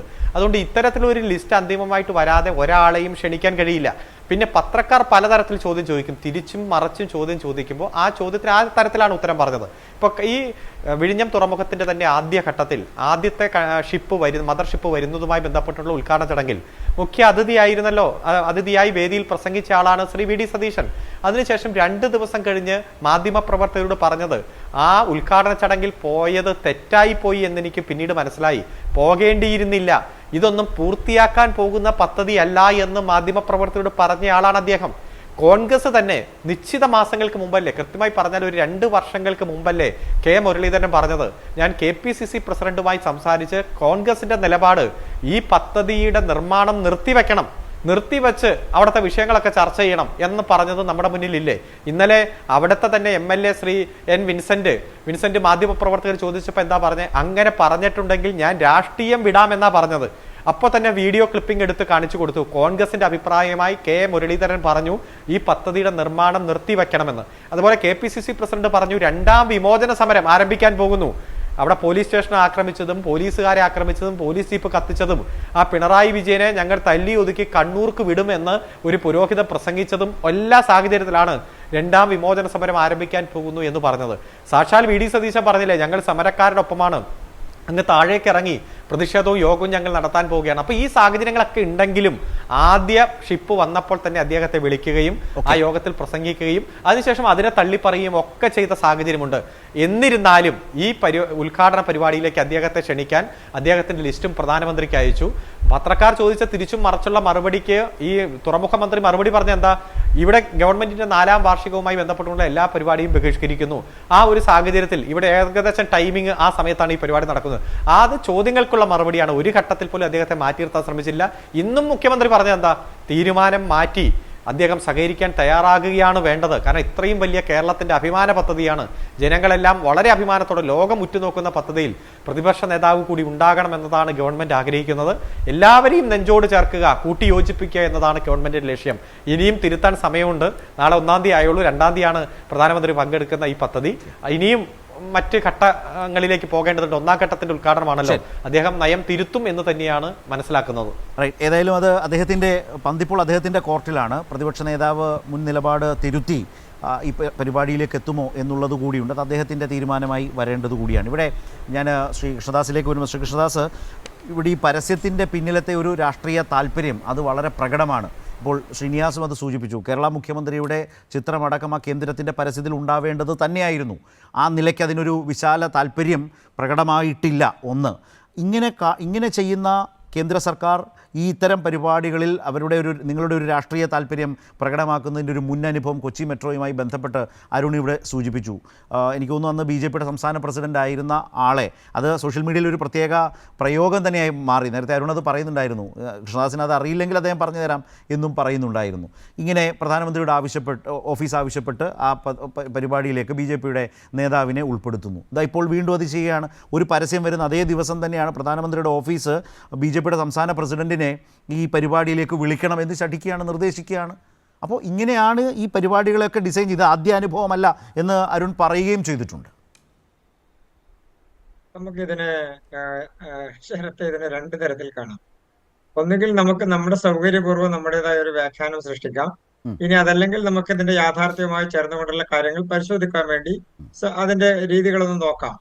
ഒന്ന്, ബഹുമാനപ്പെട്ട മുഖ്യമന്ത്രി അല്ലെങ്കിൽ പ്രധാനമന്ത്രിയൊക്കെ പങ്കെടുക്കുന്ന പരിപാടിയുടെ പ്രോഗ്രാം തയ്യാറാക്കുന്നത് പ്രധാനമന്ത്രിയാണ് അല്ലെങ്കിൽ മുഖ്യമന്ത്രിയാണ് എന്നൊക്കെ പറഞ്ഞാൽ ഇതിപ്പോ ആരോട് പറയാൻ കൊള്ളാം? അവരെ ഒരു ഉദ്ഘാടകനായി വിളിക്കുന്നുണ്ടെങ്കിൽ സ്വാഭാവികമായി ഇപ്പൊ കേരളത്തിലേക്ക് പ്രധാനമന്ത്രിയെ ആ പരിപാടിയുടെ ഉദ്ഘാടകനായി വിളിച്ചാൽ കേരള ഗവൺമെന്റ് ചീഫ് സെക്രട്ടറിയാണ് അതിന്റെ പ്രോഗ്രാം തയ്യാറാക്കി പ്രധാനമന്ത്രിയുടെ ഓഫീസിന് അയക്കുക. അവിടെ നിന്ന് ആരെങ്കിലും പേര് വെട്ടിയിട്ടുണ്ടെങ്കിൽ നമുക്ക് അതിന്റെ കാരണവും കാര്യമൊക്കെ അങ്ങോട്ടേക്കും ഇങ്ങോട്ടേക്കും ലെറ്റർ മുഖാന്തരമോ ഇനി അതെല്ലാം നേരിട്ടോ ചോദിക്കുകയോ പറയുകയൊക്കെ ചെയ്യാം. അത് പ്രസിഡന്റ് ആയാലും പ്രധാനമന്ത്രി ആയാലും മുഖ്യമന്ത്രി ആയാലും ഗവർണർ ആയാലും ഒക്കെ പങ്കെടുക്കുന്ന പരിപാടിയുടെ ഫൈനലൈസേഷൻ നടത്തുന്നത് സെക്യൂരിറ്റി റീസൺസ് കൊണ്ട് അവരുടെ ഓഫീസുകളാണ്. ആ ഓഫീസുകളാണ്. അതിന് PMO ആണെങ്കിൽ PMO. അത് ഇവിടെ നിന്ന് അയക്കുന്ന ഒരു ലിസ്റ്റിന്റെ അടിസ്ഥാനത്തിലാണല്ലോ സ്വാഭാവികമായും അതിനൊരു ഒരു മാറ്റം ഉണ്ടാവുകയോ ഇനി അതല്ലെങ്കിൽ വെട്ടിത്തിരുത്തലുണ്ടാവുകയോ അല്ലെങ്കിൽ വേണ്ടാന്ന് വെക്കുകയോ ഒക്കെ ചെയ്യുന്നത്. അപ്പൊ പ്രതിപക്ഷ നേതാവിനെ ഞങ്ങൾ അങ്ങോട്ട് അയച്ചു എന്നോ അല്ലെങ്കിൽ ഇതെല്ലാം പ്രധാനമന്ത്രിയുടെ ഓഫീസ് തീരുമാനിച്ചു എന്നൊക്കെ പറഞ്ഞാൽ ഇതൊക്കെ ആരെന്ന് പറയാൻ കൊള്ളാം? പ്രധാനമന്ത്രിയാണോ അവിടുത്തെ അധ്യക്ഷനെ തീരുമാനിക്കുന്നത്? പ്രധാനമന്ത്രിയാണോ അവിടെ ചെയറിലിരിക്കുന്ന മുഴുവൻ ആൾക്കാരെ തീരുമാനിക്കുന്നത്? അല്ലെങ്കിൽ അവരുടെ ഓഫീസാണോ? അവിടെ അയക്കുന്ന ലിസ്റ്റിനനുസരിച്ചിട്ടാണ് അവിടെ ഫൈനലൈസ് ലിസ്റ്റ് ഫൈനലൈസ് ചെയ്യുന്നത് അവിടെയാണെന്നാണ് സർക്കാർ പറഞ്ഞത്. PMO ആണ് ലിസ്റ്റ് ഫൈനലൈസ് ചെയ്യുന്നത്. ആ ലിസ്റ്റിലില്ലാത്ത രാജീവ് ചന്ദ്രശേഖരനെ ഉൾപ്പെടുത്തിയത് അവിടെ നിന്നുള്ള നിർദ്ദേശപ്രകാരമാണ്. ഞാൻ പറയാന്ന് ഈ നാട്ടിൽ സാധാരണക്കാരായിട്ടുള്ള ക്ലർക്കുമാർക്ക് പോലും അറിയാവുന്ന കാര്യമാണ്. ഒരു സാധാരണ ഓഫീസിലെ ക്ലർക്കിന് പോലും അറിയാം ഒരു പ്രോഗ്രാമിന്റെ ഫൈനലൈസേഷൻ സർക്കാർ തലത്തിൽ നടക്കുമ്പോൾ സെക്യൂരിറ്റി റീസൺസ് കൊണ്ട് എന്തൊക്കെ സംഭവിക്കും, സെക്യൂരിറ്റി റീസൺ ഇല്ലെങ്കിൽ എന്തൊക്കെ സംഭവിക്കും, എല്ലാവർക്കും അറിയുന്ന കാര്യമാണ്. സെക്യൂരിറ്റി രാജീവ് ചന്ദ്രശേഖരനെ ഉൾപ്പെടുത്തുന്നതും സെക്യൂരിറ്റിയും തമ്മിൽ എന്ത് ബന്ധമാണുള്ളത്? അത് മിയർ പൊളിറ്റിക്സ് ആണ്. വളരെ കൃത്യമായ രാഷ്ട്രീയ താല്പര്യമോ ആവശ്യകതയാണ്. അതിൽ പ്രതിപക്ഷ നേതാവിനെ ഉൾപ്പെടുത്താത്ത കാര്യം പ്രതിപക്ഷ നേതാവിനെ ഉൾപ്പെടുത്തിയിട്ടില്ല എന്നല്ല, അവിടുന്ന് ഫൈനൽ ലിസ്റ്റ് വന്നിട്ടില്ല എന്നാണ് പറഞ്ഞത്. ഫൈനൽ ലിസ്റ്റ് വന്നിട്ടില്ല. അവിടേക്ക് പോയതിൽ അവിടേക്ക് അയച്ചത് പ്രതിപക്ഷ നേതാവ് ഉണ്ട്. എനിക്ക് അങ്ങോട്ട് തിരിച്ചൊരൊറ്റ കാര്യമേ ചോദിക്കാനുള്ളൂ. പ്രധാനമന്ത്രിയുടെ ഓഫീസ് പ്രതിപക്ഷ നേതാവിന്റെ പേര് വെട്ടി തിരിച്ചയച്ചിട്ടുണ്ടോ? എനിക്കറിയില്ല. അങ്ങനെ സർക്കാർ പറഞ്ഞിട്ടില്ല. അവിടെ നിന്ന് ആ ലിസ്റ്റ് ഫൈനലൈസ് ചെയ്ത് വന്നിട്ടില്ല എന്നേ മന്ത്രി പറഞ്ഞുള്ളൂ. ആ ലിസ്റ്റ് അങ്ങോട്ട് അയച്ചു, ആ ലിസ്റ്റിൽ ഇങ്ങോട്ട് വന്നില്ല. പകരം ഇത് ഉൾപ്പെടുത്താൻ പറഞ്ഞു എന്നാണ് രാജീവ് ചന്ദ്രശേഖർ. നിങ്ങളത് പ്രധാനമന്ത്രിയുടെ ഓഫീസിന്റെ തലയിലേക്ക് ഒന്നിടുകയും മറ്റൊന്ന് രാജീവ് ചന്ദ്രശേഖർ കേരളത്തിലെ സർക്കാർ പറയുമോ രാജീവ് ചന്ദ്രശേഖരനെ ഉൾപ്പെടുത്തി ഒരു ലിസ്റ്റ് അയക്കുന്ന ഒരു മിനിമം ധാരണ വെച്ച് താങ്കൾക്ക് തോന്നുന്നു? പ്രതിപക്ഷ നേതാവിനെ ഉൾപ്പെടുത്താൻ നിങ്ങൾ പറഞ്ഞിട്ടുണ്ടോ? എനിക്കറിയില്ല. പ്രതിപക്ഷ നേതാവ് ക്യാബിനറ്റ് പദവിയുള്ള ഒരു ചുമതലയുള്ള ആളല്ലേ? അതുകൊണ്ടാണോ BJP സംസ്ഥാന പ്രസിഡന്റ്? ഞാൻ ശരത്തിനോട് തിരിച്ചു ചോദിക്കും. നിങ്ങൾ രണ്ടും കൂടി പറയരുത്. എങ്ങനെ രണ്ടും ഒന്നല്ല? അല്ലല്ല, ഞാൻ പറയട്ടെ. ഞാൻ പ്രതിപക്ഷ നേതാവല്ല രാജീവ് ചന്ദ്രശേഖർ. രാജീവ് ചന്ദ്രശേഖരന്റെ പൊളിറ്റിക്കൽ ഇൻട്രസ്റ്റിൽ വരുന്ന പേരല്ലേ? അല്ല, രാജീവ് ചന്ദ്രശേഖറിലേക്ക് ഞാൻ വരാമെന്ന് ഞാൻ പറഞ്ഞത് പ്രതിപക്ഷ നേതാവിനെ വെട്ടി എന്ന് നിങ്ങൾ പറയുന്നത് അത് പ്രധാനമന്ത്രിയുടെ ഓഫീസാണ് തീരുമാനിക്കുന്നത്. പ്രതിപക്ഷ നേതാവിനെ വെക്കാത്തതിന്റെ കാരണം പ്രധാനമന്ത്രിയുടെ ഓഫീസാണ്. താങ്കൾ പറഞ്ഞൊരു കേസില്ല.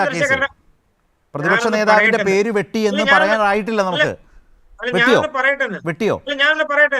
ഇനി രാജീവ് ചന്ദ്രശേഖർ നിങ്ങൾ പറയുന്നത് പ്രതിപക്ഷ നേതാവിന്റെ കാര്യത്തിൽ ഫൈനലായിട്ട് തീരുമാനം എടുക്കേണ്ടത് ഓഫീസാണ്.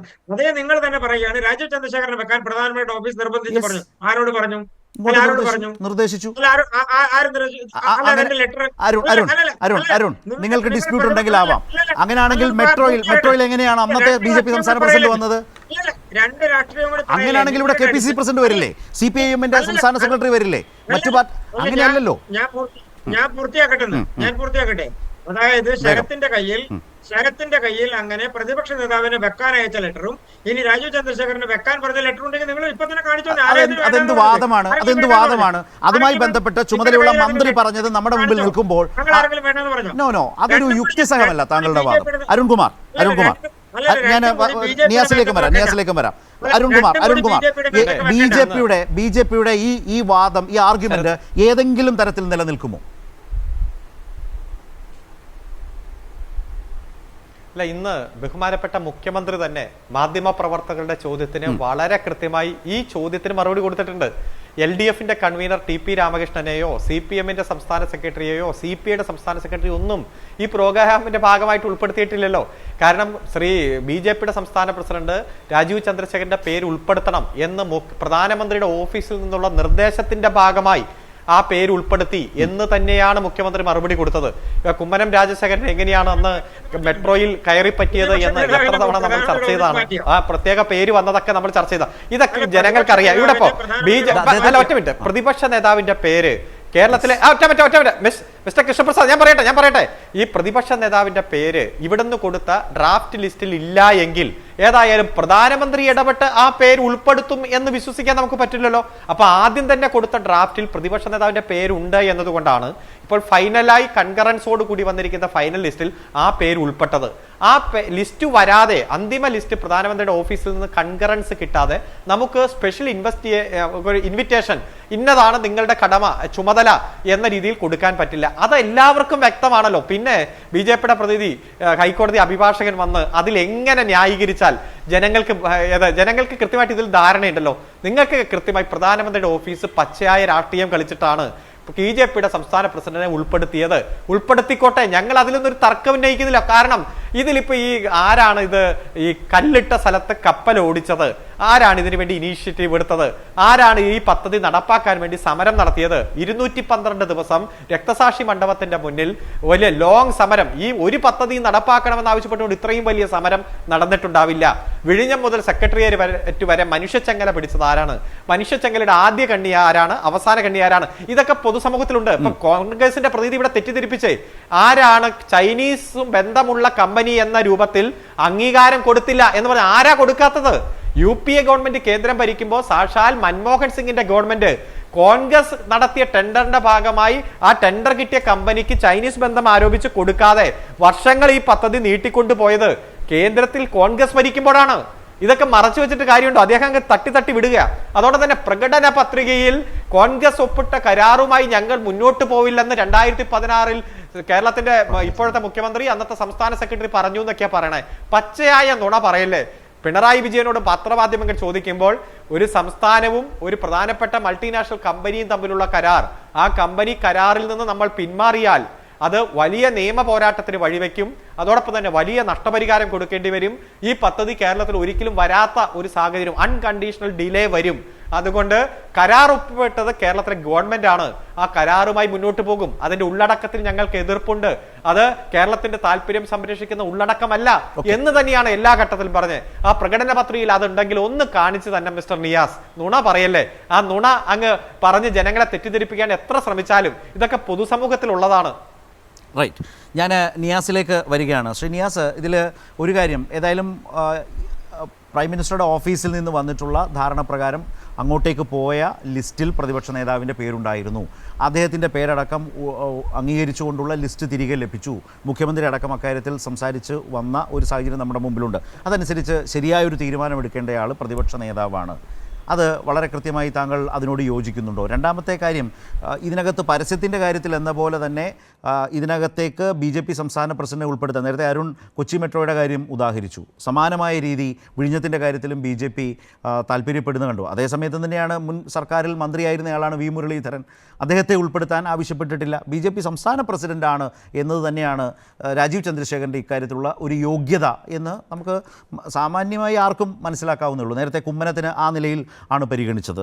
ഈ രീതിയിൽ ഇതിനകത്തൊക്കെ പ്രധാനമന്ത്രിയുടെ ഓഫീസിനെ മുൻനിർത്തി BJP ഒരു നിലപാട് സ്വീകരിക്കുന്നു എന്നതാണോ കോൺഗ്രസ് ഇക്കാര്യത്തിൽ കാണുന്ന കാര്യം? പക്ഷേ ഇതെല്ലാം പറയുമ്പോഴും ഈ ഒരു 9 വർഷക്കാലം, അതായത് വളരെ ശക്തമായ ഒരു വലിയ പദ്ധതി ഏറ്റെടുത്ത് സമയബന്ധിതമായത് പൂർത്തീകരിക്കും വിധത്തിലേക്ക് പോയ വളരെ നിർണായകമായ ഒരു 9 വർഷക്കാലം, പതിറ്റാണ്ടുകൾ നീണ്ടുപോകാവുന്ന പദ്ധതി നിർമ്മാണത്തിൻ്റെ ഒരു അനുഭവമുള്ള കേരളത്തിൽ അതെല്ലാം പഴങ്കഥയാക്കി ഏറ്റെടുത്ത് എത്രയോ പ്രതിസന്ധികൾ, പ്രളയവും ഓഖിയും കോവിഡുമൊക്കെ വന്ന് എത്രയോ കാലം നിർമ്മാണമൊക്കെ തടസ്സപ്പെട്ട പോയ അനുഭവങ്ങളും കാലവും നമ്മുടെ മുമ്പിലുണ്ട്. അതിനെല്ലാം അതിജീവിച്ച് സമയബന്ധിതമായി തന്നെ ഓരോ ഘട്ടവും പൂർത്തിയാക്കി ആ കരാർ പുതുക്കാനും കഴിഞ്ഞു. അതുകൊണ്ട് തന്നെ സംസ്ഥാനത്തിന് വരുമാനം ലഭിക്കുന്നത് നേരത്തെയാക്കാനും കഴിഞ്ഞിട്ടുണ്ട്. ആ നിലയിൽ ആ കരാറിനെ, ഉമ്മൻചാണ്ടിയുടെ സർക്കാർ കൊണ്ടുവന്ന കരാറിനെ പുതുക്കി സമയബന്ധിതമായി 9 വർഷക്കാലം കൊണ്ട് കേരളത്തിൻ്റെ ചരിത്രത്തിൽ ഏറ്റവും അതിവേഗതയിൽ അതിബൃഹത്തായ ഒരു പദ്ധതി അതിൻ്റെ മികവിലേക്ക് എത്തുന്നത് കാണുന്നു എന്നുള്ളത് ഒരു നാടിനെ സംബന്ധിച്ച് വളരെ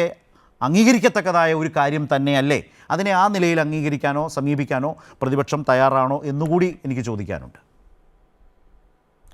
പ്രതിപക്ഷത്തിൻ്റെ കാര്യത്തിൽ ഞങ്ങൾ പറഞ്ഞു, ഞങ്ങൾ ജന്മം കൊടുത്ത, ഞങ്ങൾ കൊടുത്തൊരു കുഞ്ഞ് എന്ന നിലയ്ക്ക് ഈ പരിപാടി ഈ രാജ്യത്തിൻ്റെ സംസ്ഥാനത്തിൻ്റെ വികസനത്തിന് ഏറ്റവും നല്ല കാര്യമാണ് എന്ന് പൂർണ്ണ ബോധ്യമുള്ളതാണ്. പക്ഷെ അരുൺകുമാർ ഇവിടെ അതിൻ്റെ ഇടയിൽ 3-4 കാര്യങ്ങൾ പറഞ്ഞു. ഒരു കാര്യം അരുൺകുമാർ ഞാൻ പറയട്ടെ, ദേശാഭിമാനിയുടെ 1-ാമത്തെ പത്രത്തിൽ 1-ാമത്തെ പേജിൽ 6000 കോടി രൂപയുടെ കടൽ കൊള്ള 1-ാമത്തെ പേജിൽ, ഞാൻ എൻ്റെ കയ്യിൽ താങ്കൾക്ക് പറയാം, അതിലെന്തൊക്കെയാണ് പറഞ്ഞത്? രാജ്യത്ത് നടന്ന ഏറ്റവും വലിയ ഭൂമി ഇടപാട് അല്ലേ, പറഞ്ഞില്ലേ?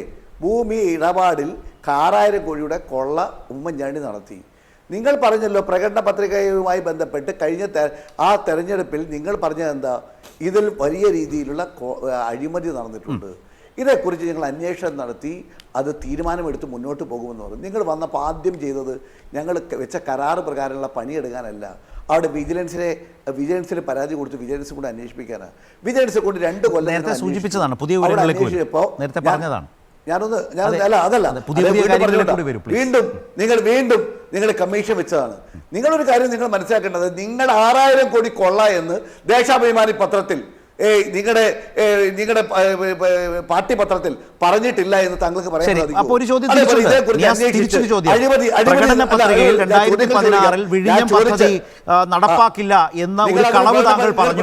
തെളിയിക്കാനാണ് പറഞ്ഞത്. നിങ്ങൾ പറഞ്ഞതെന്ന് വെച്ചാൽ ഈ അഴിമതിയുമായി ബന്ധപ്പെട്ട് നടന്ന ഈ പ്രവർത്തനത്തെക്കുറിച്ച് അന്വേഷിച്ച് ബോധ്യപ്പെടുത്തിയതിനു ശേഷമേ നടപ്പിലാക്കാൻ സാധിക്കും ഞങ്ങൾ പറഞ്ഞത്. അതിന്റെ പേരിലാണ് 4 കൊല്ലം മുന്നോട്ട് പോയത്. അരുൺകുമാറെ അങ്ങനെയല്ല, താങ്കൾ പറഞ്ഞത് പ്രകടന പത്രികയിൽ ഈ പദ്ധതി LDF വന്നാൽ ഉണ്ടാവില്ല എന്ന് പ്രകടന പത്രികയിൽ എഴുതി വെച്ചിരുന്നു എന്നാണ് താങ്കൾ പറഞ്ഞു. എങ്കിലതെടുത്ത് വായിക്കാനാണ് പറഞ്ഞത്. നുണയാണ്, കളവാണ് എന്ന് അരുൺ പറയുന്നു. താങ്കൾക്കത് അദ്ദേഹം പറയുന്നതാണ് തെറ്റെന്ന് ഞാൻ ചോദിക്കട്ടെ? അരുണിനോട് ചോദ്യം തിരിച്ച് ഞാനൊരു ചോദ്യം ചോദിക്കാം. ഞാൻ അതിന്റെ കൂട്ടത്തിൽ വേറെ കൂടി പറഞ്ഞു. ദേശാഭിമാനി പത്രത്തിൽ 1-ാമത്തെ പേജ് അതിനുശേഷമാണല്ലോ പ്രകടന പത്രിക. കടൽ കൊള്ള ഒരു സർക്കാർ പ്രവർത്തിക്കാൻ പോവുക പ്രകടന പത്രികയുടെ അടിസ്ഥാനത്തിലാണ്. സാധിക്കുമോ? ഒരു സർക്കാർ പ്രവർത്തിക്കുന്നത് പ്രകടന പത്രികയുടെ അടിസ്ഥാനത്തിലാണ്. ആ പ്രകടന പത്രികയിൽ അങ്ങനെ പറയുന്നുണ്ടോ? ഒരു മിനിറ്റ്. പ്രകടന പത്രികയിൽ ഉമ്മൻചാണ്ടി സർക്കാരിന്റെ ഒരു മിനിറ്റ് പ്രകടന പത്രികയിൽ ഉമ്മൻചാണ്ടി സർക്കാരിന്റെ ഒപ്പുവെച്ച ഈ കരാർ ഞങ്ങൾ നടപ്പിലാക്കുമെന്ന് പ്രകടന പത്രികയിൽ പറഞ്ഞിട്ടുണ്ടോ? ഇല്ലല്ലോ. അങ്ങനെയാണെങ്കിൽ നിങ്ങൾ അത് പറയണ്ടേ? പ്രകടന പത്രിക പ്ലസ് ദേശാഭിമാനി. ഞാൻ അരുണിന് പറയാം. ഞാൻ 2 ചോദ്യം ചോദിച്ചു. രണ്ടാമത്തെ ചോദ്യം മറുപടി മറുപടി പറയാം. രണ്ടാമത്തത് താങ്കൾ പറയാൻ ചോദിച്ച ചോദ്യം VD സതീശനുമായി ബന്ധപ്പെട്ട കാര്യം ചോദിച്ചു. ആ VD സതീശൻ ഞാൻ നേരത്തെ മറുപടി പറഞ്ഞതാണ്. അതിലെന്താ വ്യക്തമായിട്ടുള്ളത്? ഞാനൊരു കാര്യം ഇപ്പൊ അരുൺകുമാർ പത്രക്കാർ ചോദിച്ചു, ഒരു ചോദ്യം ചോദിച്ചിട്ടില്ല. പത്രക്കാർ ചോദിച്ചത് VD സതീശനെ ക്ഷണിക്കുന്നുണ്ടോ, ക്ഷണിക്കാത്തതിന്റെ കാരണം എന്താണെന്ന് ചോദിച്ചപ്പോൾ അവിടെ എങ്ങനെയാണ് പത്രക്കാർ പല ചോദ്യങ്ങൾ ചോദിച്ചു. അരുൺകുമാറെ ബുദ്ധിയും വിവരമുള്ള ആളുകളെ മന്ത്രിയായി വെക്കണം, ഇല്ലെങ്കിൽ ഇങ്ങനെയൊക്കെ സംഭവിക്കും. അതുകൊണ്ട് അദ്ദേഹം അങ്ങനെയുള്ള ഒരു മന്ത്രി ആയതുകൊണ്ടല്ലേ കിടന്നിഴയാതെ ഈ പദ്ധതികൾ പൂർത്തിയാവുന്നത്. എന്താണ് സംശയം? 9 വർഷം കൊണ്ട് 8,000-ൽ പരം കോടി രൂപയുടെ രാജ്യത്തെ ഒന്നാമത്തെ തുറമുഖം കമ്മീഷൻ രീതിയിലേക്ക് എത്തി. രണ്ടാമത്തത് കൊള്ളാവുന്ന മന്ത്രിമാരില്ലെങ്കിൽ ഇത് നടക്കുമോ? ഒരു ഭരണ സംവിധാനം മികവ് കൊണ്ടല്ലേ സംഭവിക്കുന്നത്? ഇതൊന്നും ഉണ്ടാവില്ലല്ലോ. നിങ്ങൾ കൃത്യമായി പറഞ്ഞ പ്രതിപക്ഷ നേതാവിനെ ഞങ്ങൾ ക്ഷണിക്കും. പുതിയ സാഹചര്യം അത് കഴിഞ്ഞല്ലോ. ഇപ്പൊ വ്യക്തത വന്നല്ലോ. ഇപ്പോൾ വ്യക്തത വന്നപ്പോൾ പ്രതിപക്ഷ നേതാവിന്റെ മനസ്സെന്താണ്? 2015 പങ്കെടുക്കുവോ? 2015 ഞങ്ങൾ ഒപ്പുവെക്കുമ്പോൾ 2 കാര്യങ്ങൾ തീരുമാനിച്ചിരുന്നു. 475 കോടി രൂപ അവിടെ അതുമായി ബന്ധപ്പെട്ട് പ്രയാസമുണ്ടാകുന്ന ആളുകളുടെ പരിഹാരത്തിന് വേണ്ടി പദ്ധതി വെച്ചിരുന്നു. 1 രൂപ പോലും ചെലവഴിക്കാത്തതുകൊണ്ടാണ് നിങ്ങൾക്ക് ഇത് ഡിലേ ആവേണ്ടി വന്നത്. 5 കൊല്ലക്കാലം നഷ്ടപ്പെട്ടു പോയത് നിങ്ങൾ അതുമായി ബന്ധപ്പെട്ട കണക്ടിവിറ്റി, റോഡ് കണക്ടിവിറ്റി ഉണ്ടാക്കിയിട്ടില്ല, അതേക്കുറിച്ച് നിങ്ങൾ ആലോചിച്ചിട്ടില്ല, പദ്ധതി വെച്ചിട്ടില്ല, അതിന് നിങ്ങൾ പണം കണ്ടെത്തിയിട്ടില്ല. റെയിൽ കണക്ടിവിറ്റി അതുമായി ബന്ധപ്പെട്ട അപ്പൊ ഇതിന്റെ അർത്ഥം ഇത് അടുത്ത കാലത്തൊന്നും ഇവിടെ വന്നാൽ ഇപ്പം തന്നെ വന്ന എന്താ റെയിൽ കണക്ടിവിറ്റിയും വളരെ ഇൻട്രസ്റ്റിംഗ്. കാരണം ഈ കാലത്ത് നടക്കാൻ പോകുന്നില്ല. അവിടെ നിന്ന് ഇറക്കുന്ന ചരക്കുകൾ ഇപ്പോഴും വിശ്വാസമില്ല. നിയാസിന് വിശ്വാസമില്ല. റൈറ്റ്, ഞാൻ വരാം. ഞാൻ അരുണിലേക്ക് വരുന്നതിന് മുമ്പ് കേരളത്തിൻ്റെ പ്രതിപക്ഷ നേതാവ് 2023 അന്ന് ഈ ആദ്യ ചരക്ക് കപ്പൽ അവിടെ എത്തുമ്പോൾ അവിടേക്ക് സർക്കാർ ക്ഷണിച്ച് അവിടെ എത്തിയ പ്രതിപക്ഷ നേതാവ് കേരളത്തിന് മുമ്പാകെ അല്ലെങ്കിൽ ലോകത്തിന് മുമ്പാകെ നടത്തിയ പ്രസംഗത്തിൽ പറഞ്ഞ ചുരുക്കം വാക്കുകൾ നമുക്കൊന്ന് അല്ലെങ്കിൽ അദ്ദേഹത്തിൻ്റെ പ്രസംഗം ഒന്ന് കേട്ടുവരാം. അതായത് തുടർഭരണം 9 വർഷം കൊണ്ടാണ് ഈ നിലയിലേക്ക് വിഴിഞ്ഞത്ത് കാര്യങ്ങൾ എത്തിയത്. ഈ തുടർഭരണത്തെ അടക്കം ചൂണ്ടിക്കാട്ടി എങ്ങനെയാണ് ആ വേദിയിൽ പ്രതിപക്ഷ നേതാവ് സംസാരിച്ച നിയാസ് പറഞ്ഞ പോലെ അല്ല എന്നാണ് ഞാൻ ധരിക്കുന്നത്. ഒന്ന് ചുരുക്കത്തിൽ കേട്ടുകൊണ്ടുവരാം. എഞ്ചിനീയറിംഗും കൈമുതലാക്കി തുടരെ വന്ന ഈ ഗവൺമെൻറ് അത് പൂർത്തിയാക്കുന്നതിന് വേണ്ടിയിട്ടുള്ള ശ്രമങ്ങൾ നടത്തി. ഞാൻ അതിനെ പ്രത്യേകമായി അഭിനന്ദിക്കുക കൂടി ചെയ്യുന്നു.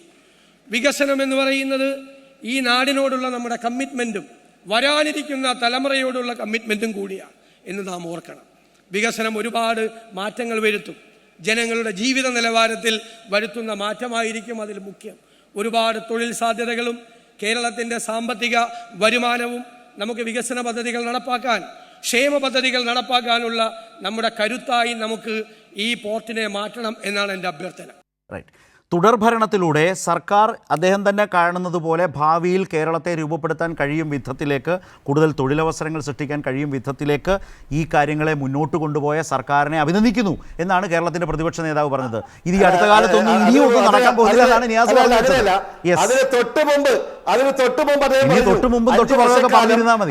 ശരി, ശരി. അതിന് തൊട്ട് മുമ്പ് കാണിക്കാത്തതുകൊണ്ടാണ്. അതിന് തൊട്ട് മുമ്പ് അദ്ദേഹം പറഞ്ഞത് ഈ ആദ്യത്തെ പിണറായി സർക്കാർ വന്നപ്പോ 5 വർഷക്കാലം അതിന്റെ ക്രക്സ് എന്താണ്? അരുൺ നേരത്തെ താങ്കൾ പറഞ്ഞു. പക്ഷേ തുടർ ഭരണം അദ്ദേഹം പറഞ്ഞൊക്കെ നമ്മൾ കേട്ടല്ലോ. നിയാസ് അദ്ദേഹം പറഞ്ഞൊക്കെ നമ്മൾ കേട്ടു. അരുൺ ശരത് ഇപ്പോ ബഹുമാനപ്പെട്ട കോൺഗ്രസിന്റെ പ്രതിനിധി 2 ചോദ്യങ്ങൾക്കാണ് എന്നോട് ഉത്തരം പറയണമെന്ന് പറഞ്ഞത്. ഞാൻ 3 ചോദ്യങ്ങൾക്ക് ഉത്തരം പറയാം. 3 ഉത്തരം അങ്ങ് പറയാം. ഒന്ന്, ദേശാഭിമാനിയിൽ വന്ന ഹെഡിങ് കടൽക്കൊള്ള. അത് കൃത്യമായി ദേശാഭിമാനിയിൽ വന്ന കാര്യം തന്നെയാണ്, ആരും നിഷേധിക്കുന്നില്ല. അതായത് 70% പണം മുടക്കുന്ന സംസ്ഥാന ഗവൺമെന്റ്, 30% പണം മുടക്കുന്ന അദാനി. അതിൽ നമ്മൾ പറഞ്ഞല്ലോ, ഈ രാജ്യത്തെ ഏറ്റവും വലിയ തുറമുഖം, ലോകത്തെ ഏറ്റവും വലിയ തുറമുഖമായിട്ട് വളരുന്നു. 20 കൊല്ലത്തേക്ക് നയാ പൈസ വരുമാനം ഈ കേരളത്തിനില്ല. പിന്നെയുള്ള 20 വർഷം അത് 1%, 21ാം വർഷം 1%, 22ാം വർഷം 1%, അങ്ങനെ ഓരോ ശതമാനം വെച്ച് 20 കൊല്ലത്തേക്ക് വർധനവ്. പിന്നെ വേണമെങ്കിൽ ഈ കരാറ് വീണ്ടും 20 വർഷത്തേക്ക് എക്സ്റ്റെൻഡ് ചെയ്യുക. അതായത് ഒരു മനുഷ്യായസ് 60 വർഷത്തേക്ക് ഈ കരാറ് കൃത്യമായി അദാനിക്കേ ഉള്ളൂ. ആദ്യത്തെ 20 വർഷം നയാ പൈസ ഇല്ല. ശരിക്കും ഈ രാജ്യത്തെ നിയമപ്രകാരം 30 വർഷത്തിൽ കൂടുതൽ ഒരു കരാർ ഉണ്ടാക്കാൻ പാടില്ല. അതിപ്പോ 40 വർഷമായിട്ട് നിജപ്പെടുത്തി വീണ്ടും അത് 60 വർഷമായിട്ട് എക്സ്റ്റെൻഡ് ചെയ്യാം. ആ ഒരു സാഹചര്യത്തിൽ ഈ കരാറിലെ ഉള്ളടക്കം കേരളത്തെ സംബന്ധിച്ചിടത്തോളം ഒരു കൊള്ളയാണ് എന്നുള്ള കാര്യം ദേശാഭിമാനി റിപ്പോർട്ട് ചെയ്ത് സത്യം അതിൽ ഉറച്ചു നിൽക്കുന്നു. പിന്നെ സംസ്ഥാനം ഒപ്പിട്ട കരാറിൽ നിന്ന് പിൻവാങ്ങിയാൽ ഉണ്ടാകുന്ന പ്രശ്നങ്ങൾ ചൂണ്ടിക്കാണിച്ച് അതുമായിട്ട് മുന്നോട്ട് പോകാൻ തീരുമാനിച്ചു. ഒന്നാമത്തെ കാര്യം. രണ്ടാമത്തെ കാര്യം, പ്രകടന പത്രികയിൽ അത് പറഞ്ഞു ഇത് പറഞ്ഞു. പ്രകടന പത്രികയിൽ പറഞ്ഞത് വിഴിഞ്ഞം പദ്ധതി പൂർത്തീകരിച്ച് നാടിന് സമർപ്പിക്കുമെന്നാണ്. വലിയ പ്രകൃതി ദുരന്തങ്ങൾ കുറെ വന്നതിൽ കുറച്ച് ഡിലേ വന്നു. വലിയ 1000 കിലോയിൽ കൂടുതലുള്ള, അതായത് 1 ടണ്ണിൽ കൂടുതലുള്ള പാറക്കെട്ടുകൾ ധാരാളമായി വേണ്ടി വന്നു. വലിയ തരത്തിൽ പാറമടകളെല്ലാം അടച്ചുപൂട്ടപ്പെട്ട പ്രളയകാലത്തുള്ള അനുഭവത്തിൽ കുറച്ച് ഡിലേ വന്നു, അത് സത്യം. അതുകൊണ്ട് അത് മുന്നോട്ട് പോകും. മറ്റൊരു കാര്യം, 5 വർഷം വൈകി. 5 വർഷം അല്ല, 10 വർഷം വൈകി. എന്താ കാരണം? 2005 കൃത്യമായി കരാർ സൂം ഡെവലപ്പേഴ്സുമായിട്ട് കരാർ ഒപ്പിട്ട് ആ 2005 ഈ പണി മുന്നോട്ട് പോയിരുന്നെങ്കിൽ എത്ര പെട്ടെന്ന് പണി പൂർത്തീകരിക്കപ്പെടുമായിരുന്നു. കേന്ദ്രം കേന്ദ്രം കോൺഗ്രസ് ഭരിക്കുന്നു, സംസ്ഥാനം കോൺഗ്രസ് ഭരിക്കുന്നു. അന്ന് കേന്ദ്രം കോൺഗ്രസ് ഭരിക്കുമ്പോൾ അനുവാദം നിഷേധിച്ചു. പിന്നീട് LDF സർക്കാർ വന്നു, രണ്ടാമത് ടെൻഡർ വിളിച്ചു. ആ ടെൻഡർ കിട്ടിയത് ലാൻകോ ഗ്രൂപ്പിനാണ്.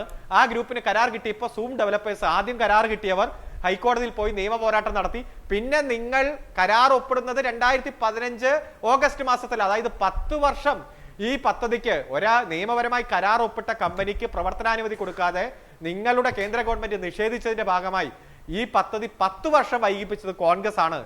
ആ കരാർ LDF സർക്കാർ 2016 അധികാരത്തിൽ വന്ന് പെട്ടെന്ന് തന്നെ പദ്ധതിയുമായിട്ട് മുന്നോട്ട് പോവുകയാണ് ഉണ്ടായത്. പ്രകൃതി ദുരന്തങ്ങളുടെ ഭാഗമായിട്ടുണ്ടായ ചെറിയ ഡിലേ ആണ്. എന്തായാലും 2028 ഒന്നാം ഘട്ടം പൂർത്തീകരിക്കുമെന്ന് പറഞ്ഞിട്ട് ഇതൊക്കെ ജനങ്ങൾ ചോദിക്കും എന്നതുകൊണ്ട് പ്രതിപക്ഷ നേതാവിനും രണ്ടാം വിമോചന സമരത്തിന് വേണ്ടി ആഹ്വാനം ചെയ്ത KPCC പ്രസിഡന്റിനും ഈ പദ്ധതി നിർത്തിവെക്കാൻ ആഹ്വാനം ചെയ്ത K മുരളീധരനെല്ലാം ജനങ്ങളുടെ ചോദ്യങ്ങൾക്ക് മറുപടി പറയാൻ കഴിയില്ലെന്ന് ബോധ്യപ്പെട്ടപ്പോ ഇപ്പൊ എന്താ പറയാ, അങ്ങ് പിണങ്ങി മാറി നിൽക്കുന്ന കാഴ്ചയാണ് ഇപ്പൊ കാണുക. ഇതൊക്കെ ജനങ്ങൾക്ക് മനസ്സിലാകും, മാധ്യമങ്ങൾക്ക് മനസ്സിലാവും. കൂടുതൽ ചോദ്യങ്ങൾ കോൺഗ്രസിനെതിരെ ഉയർന്നു വരും. നമുക്കറിയാം, ഇവിടെ ഫോണിന്റെ ഉദ്ഘാടനത്തിന് നിങ്ങളെ വിളിച്ചു, പ്രതിപക്ഷ നേതാവിനെ വിളിച്ചു, വന്നില്ല. അതുപോലെ തന്നെ ജലമെട്രോയുടെ ഉദ്ഘാടനത്തിന് വിളിച്ചു, വന്നില്ല. അതുപോലെ AI ക്യാമറയുടെ ഉദ്ഘാടനത്തിന് വിളിച്ചു, വന്നില്ല.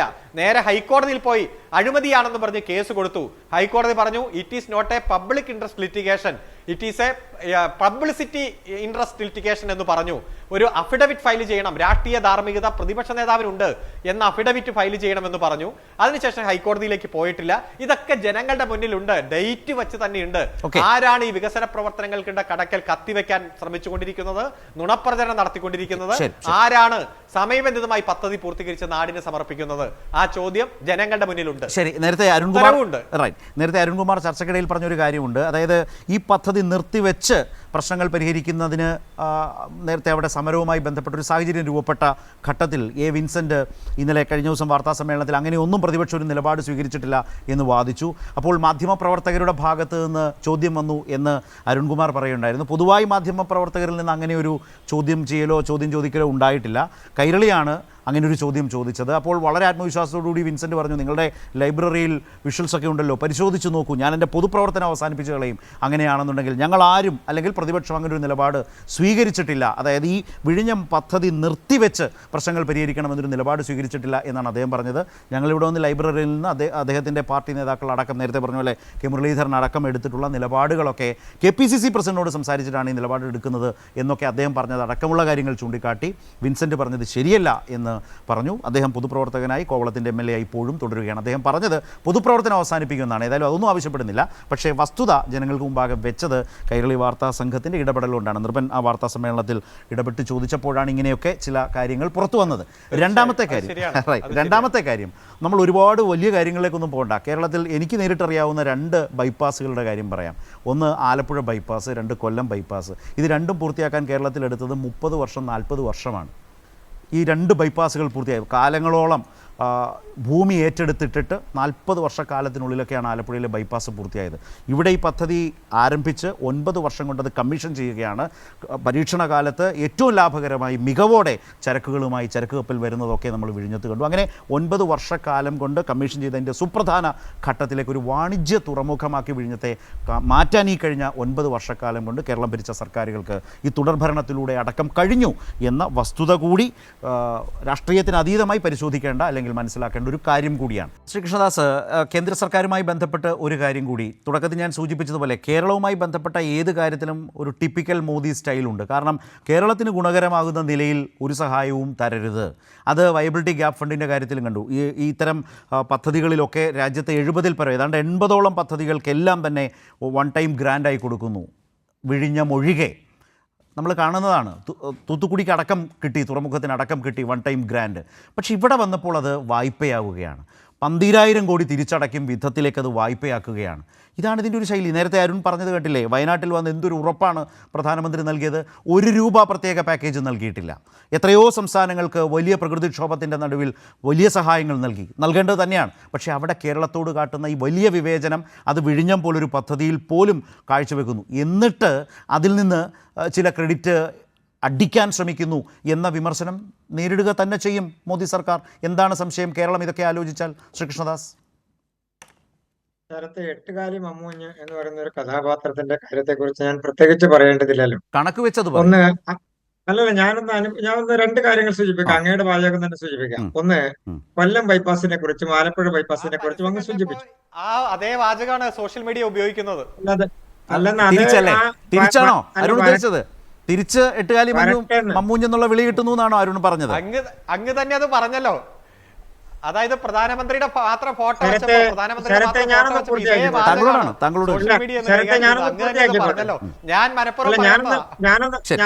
പൂർത്തിയാക്കിക്കോട്ടെ. അത് ഏതാണെന്നുള്ളത് ഇപ്പൊ മനസ്സിലാവും നമുക്ക്. ഞാനൊന്ന് പൂർത്തിയാക്കാം. ഇപ്പൊ ആലപ്പുഴ ബൈപ്പാസും കൊല്ലം ബൈപ്പാസും അങ്ങ് പറഞ്ഞല്ലോ, വർഷങ്ങൾ മുടങ്ങിക്കിടന്ന പദ്ധതി. ഏത് ഗവൺമെന്റ് വന്നപ്പോഴാണ് പൂർത്തിയായത്? എന്റെ വിശ്വാസം ഞാൻ താങ്കളോട് ചോദിച്ചില്ലത്.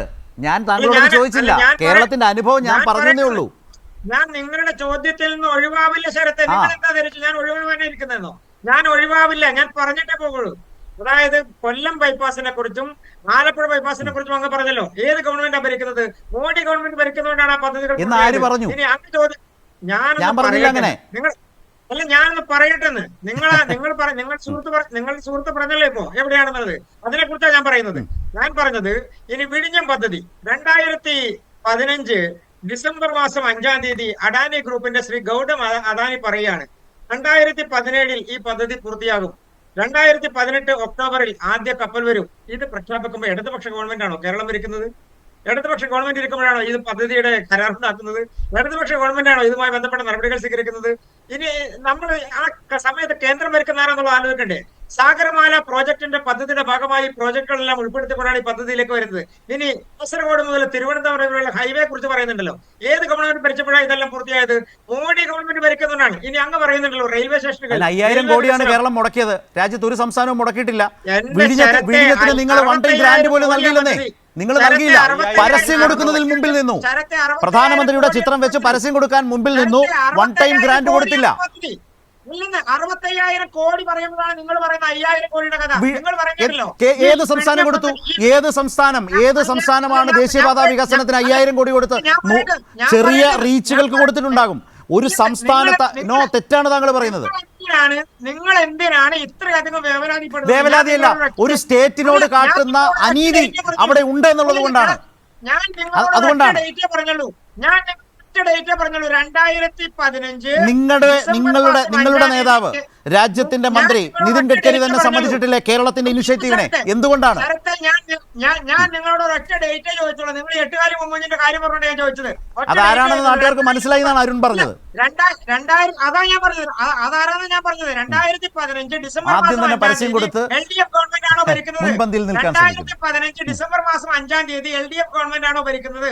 ഈ കരാർ ഒപ്പിടുമ്പോൾ, അദാനിയുമായിട്ടുള്ള കരാർ ഒപ്പിടുമ്പോൾ നിങ്ങളുടെ ഗവൺമെന്റ് ആണോ? ഇതിലൊന്നും ഒരു കാര്യമില്ലാത്ത പുതുമയില്ലാത്ത കാര്യങ്ങളാണ്. പ്രശ്നമല്ല.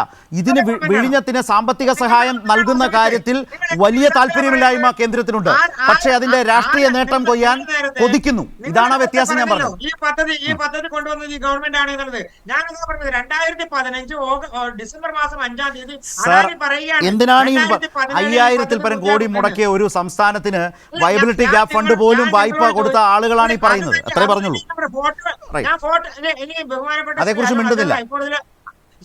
ബഹുമാനപ്പെട്ട ശ്രീ അരുൺ അദ്ദേഹം ഹൈക്കോടതിയിലെ പ്രമുഖനായ അഭിഭാഷകനാണല്ലോ. ഞാൻ അദ്ദേഹത്തോട് ഒരു കാര്യം ചോദിക്കട്ടെ. നിങ്ങൾ പ്രധാനമന്ത്രിക്ക് ഫോട്ടോ എടുത്ത കാര്യത്തെ കുറിച്ച് പറഞ്ഞല്ലോ. നിങ്ങളുടെ മുഖ്യമന്ത്രിയും ആളുകളും എത്രയോ ദിവസം വയനാട്ടിൽ പോയി, എത്രയോ ദിവസം ആ ദുരന്തം അനുഭവിക്കുന്ന ആളുകളുടെ മുൻപിൽ പോയി 685 കോടി രൂപ മുഖ്യമന്ത്രിയുടെ റിലീഫ് ഫണ്ടിലേക്ക് വയനാടിന് വേണ്ടി മാത്രമായി നാട്ടിലെ ജനങ്ങൾ കൊടുക്കുന്ന കിടക്കമുടയിലെ നിങ്ങൾ 8 കോടി രൂപ ആകെ ചെലവാക്കിയിട്ട് വർത്തമാനം പറയുന്നത് ഫോട്ടോ എടുത്ത കഥയെ കുറിച്ച് പറഞ്ഞത്. ഈ നാട്ടിൽ ജനങ്ങൾ കണ്ടുകൊണ്ടിരിക്കാൻ ആര് കൊണ്ടുവന്നു, എവിടെ നിന്ന് കൊണ്ടുവന്നു, ആര് ചെലവഴിച്ചു, എവിടെയാണ് പണം ചെലവഴിച്ചത്? 65,000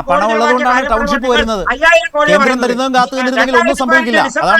പറയുമ്പോൾ ഈ സർക്കാരിന്റെ കാര്യം പറയുന്നത്. ശരി, ഇവിടെ നിയാസ് ഈ വിഴിഞ്ഞത്തിന്റെ കാര്യത്തിൽ ഉമ്മൻചാണ്ടി സർക്കാർ ആ കരാർ കൊണ്ടുവന്നു. അതിനുശേഷം ഈ പദ്ധതി ഏറ്റെടുത്ത് മുന്നോട്ട് കൊണ്ടുപോയ പിണറായി സർക്കാരുകളുടെ കാലത്ത് ഇതിനെ സമീപിച്ച കോൺഗ്രസിൻ്റെ രീതികളെല്ലാം പല നിലയ്ക്കും പാളിപ്പോയിട്ടുണ്ട് എന്ന ഒരു വിലയിരുത്തൽ വരുമ്പോൾ അത് കുറെ കൂടി ശക്തമായി വരും കാലങ്ങളിൽ വരികയും ചെയ്യും. കുറെ കൂടി ധാരണയോടെ, ജാഗ്രതയോടെ, രാഷ്ട്രീയമായ അവധാനതയോടെ പോകേണ്ടതായിരുന്നില്ലേ കോൺഗ്രസ് ആ പദ്ധതിയുമായി ബന്ധപ്പെട്ട പല ഘട്ടങ്ങളിലും? എടുത്തുചാടി സംസ്ഥാന സർക്കാരിനെതിരെ ഒരു ആയുധം കിട്ടിയ മട്ടിൽ പലപ്പോഴും ആ വിഷയത്തെ ഉപയോഗിച്ചില്ലേ? പദ്ധതി നിർത്തിവെക്കണം എന്നുപോലും പറയുന്ന നിലയിലേക്ക് പ്രതിപക്ഷം പോയില്ലേ എന്നൊരു പ്രശ്നമില്ലേ? നോക്കൂ, ശരത്ത് കണ്ണടച്ചിരിട്ടാക്കരുത്. അവിടെ ഞങ്ങൾ ഈ പദ്ധതി, ഇത്രയും ബൃഹത്തായ പദ്ധതി ഒപ്പുവെക്കുമ്പോൾ തന്നെ 475 കോടി രൂപ അവിടുത്തെ ജനങ്ങൾക്ക് ഉണ്ടാകുന്ന പ്രയാസങ്ങൾക്ക്, ദുരിതങ്ങൾക്ക്, അവിടെ ഈ മത്സ്യത്തൊഴിലാളികൾക്ക് പ്രയാസം അവസാനിപ്പിക്കാനുള്ള പദ്ധതിക്ക് വേണ്ടി നീക്കിവെച്ചിരുന്നു. ആ തുക ഒന്നും ചെയ്യാതെ അവരെ റിഹാബിലിറ്റേഷൻ പോലും, അവർക്ക് വീടുകൾ പോലും എടുത്തു കൊടുക്കാതെ മുന്നോട്ട് പോയി അവിടുത്തെ ജനങ്ങൾ ഒരു മുൾമുനയിലേക്ക് കൊണ്ടുപോവുകയും അവിടെ ആളുകളുടെ ദൈനംദിന ഉപജീവന മാർഗം തടയുകയും ചെയ്തപ്പോൾ അതിന് പരിഹാരമുണ്ടാക്കണമെന്ന് ഞങ്ങൾ പറഞ്ഞത് മഹാ അപരാധമാണ് എന്ന് നിങ്ങൾക്ക് പറയരുത്. ഞങ്ങൾ പറഞ്ഞത് എന്താ? ആദ്യം ഫസ്റ്റ് ഈ പദ്ധതി തുടങ്ങുമ്പോൾ തന്നെ, അതിന് നിർമ്മാണ പ്രവർത്തനം തുടങ്ങുമ്പോൾ തന്നെ അവിടെ ആവശ്യമായ പാക്കേജ് തുടങ്ങണം. അവർക്ക് അവരുടെ വീട് ഒഴിപ്പിച്ചവർക്ക് വീട് കൊടുക്കണം. ഇത് പറഞ്ഞതിനാണ് നിങ്ങൾ പറയുന്നത് നിങ്ങളാണ് ഒരു വലിയ വികസന പദ്ധതി ചെയ്യുമ്പോൾ അതിന്റെ പ്രയാസം അനുഭവിക്കുന്നവർക്ക് പരിഹാരം ഉണ്ടാക്കേണ്ടത് ഭരണകൂടത്തിന്റെ കർത്തവ്യമാണ്. അത് പദ്ധതിയുടെ ഭാഗമായി ഒപ്പുവെച്ച കരാറിൽ ഉള്ളതാണ്. അത് സർക്കാരിന്റെ ഉത്തരവാദിത്തമാണ്. അതിൽ 1 രൂപ പോലും ചെലവഴിക്കാതെ എത്ര പേര് മരണമടയേണ്ടി വന്നു താങ്കൾ മനസ്സിലാക്കണം. അങ്ങനെ മരണമടയാൻ സാഹചര്യത്തിൽ അവിടുത്തെ MLA ആയിരുന്ന കെ മുരളീധരൻ പറഞ്ഞത് തൽക്കാലം താങ്കളുടെ സർക്കാർ ഈ ഒരു പാക്കേജിന്റെ പ്രവർത്തനത്തിൽ തീരുമാനമെടുത്ത് വേണം മുന്നോട്ട് പോകാൻ, ഇല്ലെങ്കിൽ വീണ്ടും മത്സ്യത്തൊഴിലാളികളുടെ ശവം അവിടെ പൊങ്ങി വരേണ്ട അവസ്ഥ ഉണ്ടാകും പറഞ്ഞത്. താങ്കൾ അത് നേരെ തിരിച്ച് പദ്ധതി, ഞങ്ങൾ ഉണ്ടാക്കിയ പദ്ധതി, ഞങ്ങൾ കൊണ്ടുവന്ന പദ്ധതി, അദാനി കൊടുത്ത പദ്ധതി, ഈ പദ്ധതി അരുൺകുമാറെ ചുരുക്കി വേണം. സമയം തീരുന്നു. കോൺഗ്രസിന്റെ പ്രതിനിധിയുടെ അഭിപ്രായം കേട്ടാൽ, ഒറ്റ മിനിറ്റ്, ഇപ്പോൾ ഈ പദ്ധതിയുമായി ബന്ധപ്പെട്ടോ സമയബന്ധിതമായി പൂർത്തീകരിച്ചതിന് ബന്ധപ്പെട്ട് ഇവർക്ക് ഒരു ആക്ഷേപം ഇപ്പൊ ഇല്ല. നിലവിൽ ഇവർ പറയുന്നത് അവിടുത്തെ ഭൂമി നഷ്ടപ്പെട്ട ജനങ്ങളുടെ പ്രശ്നങ്ങൾ അഡ്രസ് ചെയ്തില്ല. അവിടുത്തെ ജനങ്ങൾക്കൊരു പരാതിയില്ല. അതിൽ ഭൂരിഭാഗം ആളുകൾക്കും ജോലി കൊടുത്തു, അവർക്ക് കൊടുത്ത വാക്കു പാലിച്ചു, സ്ഥലം കൊടുത്തു, വീട് കൊടുത്തു. അതുപോലെ തന്നെ ലിങ്ക് റോഡുകളും റെയിൽവേ ലൈനുകളും എല്ലാം സമയബന്ധമായ അനുബന്ധ വികസന പ്രവർത്തനങ്ങൾ നടന്നുകൊണ്ടിരിക്കുക. ഇപ്പൊ ഒന്നും കിട്ടാതെ വന്നപ്പോൾ ചില ആരോപണങ്ങളുമായിട്ട് രംഗത്ത് വരിക. ഇതൊക്കെ നമുക്ക് ചർച്ച ചെയ്യാം, എന്ത് പ്രശ്നങ്ങളുണ്ടെങ്കിലും ചർച്ച ചെയ്യാം. എല്ലാവരെയും കൂട്ടി യോജിപ്പിച്ച് ഈ കേരളത്തിന്റെ വികസന പദ്ധതികളെ ജനങ്ങൾക്ക് കൊടുത്ത വാക്കു പാലിച്ച ഒരു നവകേരളമാക്കി ഈ കേരളത്തെ മാറ്റുക. ആ ലക്ഷ്യപൂർത്തീകരണത്തിനാണ്. ഏത് വൻകിട വ്യവസായം വരുമ്പോഴും വികസനം വരുമ്പോഴും ഒബ്ജക്ഷൻ വരും, ആളുകൾക്ക് പരാതി വരും. അത് അഡ്രസ്സ് ചെയ്യുക എന്നതാണ് ഗവൺമെന്റിന്റെ കടമ. അത് ദേശീയപാതയുടെ കാര്യത്തിലും ഗെയിൽ പൈപ്പ് ലൈൻ പദ്ധതിയുടെ കാര്യത്തില് തീരദേശ ഹൈവേ, മലയോര ഹൈവേ, ഇതൊക്കെ അഡ്രസ്സ് ചെയ്യാൻ വിശാല മനസ്സോടെ ഇടപെടാൻ LDF-ന് കഴിഞ്ഞു. ഇനിയായാലും ആ സമീപനവുമായിട്ട് ഗവൺമെന്റ് മുന്നോട്ട് പോകും. അതാണ് ഗവൺമെന്റിന്റെ പോളിസി. ശരി, ഏതായാലും നമ്മുടെ സമയം അവസാനിക്കുന്നുണ്ട്. ഈ ചർച്ച ഇവിടെ അവസാനിപ്പിക്കുന്നു. വളരെ പ്രധാനപ്പെട്ട ഒരു കാര്യം, വളരെ ശക്തമായ കേരളത്തിൻ്റെ ചിരകാല സ്വപ്നമായ പദ്ധതി അത് യാഥാർത്ഥ്യമാകുന്നു, കമ്മീഷനിലേക്ക് പോകുന്നു. അത് ഈ സർക്കാരിൻ്റെ 4ാം വാർഷിക വേളയിൽ തന്നെ ചെയ്യാനാകുന്നു എന്നത് ഈ സർക്കാരിനെ സംബന്ധിച്ച്, അത് ഏറ്റെടുത്ത സർക്കാരിനെ സംബന്ധിച്ച് വളരെ അഭിമാനകരമായ ഒരു കാര്യം തന്നെയാണ് എന്നുള്ള കാര്യത്തിൽ ഒരു തർക്കവും ഒരു കോണിൽ നിന്നും ഉണ്ടാകേണ്ട കാര്യമില്ല. അത്ര മികവോടെ ഒരു വലിയ പദ്ധതിയെ മുന്നോട്ട് കൊണ്ടുപോയ ഒരു അനുഭവത്തിൽ നിന്നുകൊണ്ടാണ് ഈ സർക്കാർ അതിലേക്ക് പോകുന്നത്. പ്രധാനമന്ത്രി തന്നെ വന്ന് കമ്മീഷൻ ചെയ്യാൻ പോവുകയാണ്. അത്തരം ഒരു പശ്ചാത്തലത്തിലാണ് ഇതിൻ്റെ വിവിധ വശങ്ങൾ, ഇതിൻ്റെ രാഷ്ട്രീയ വശങ്ങളും എല്ലാം ഉൾച്ചേർന്നുകൊണ്ടുള്ള ഒരു ചർച്ചയിലേക്ക് ന്യൂസ് ആൻഡ് വ്യൂസ് ഈ വിഷയത്തിൽ പോയത്.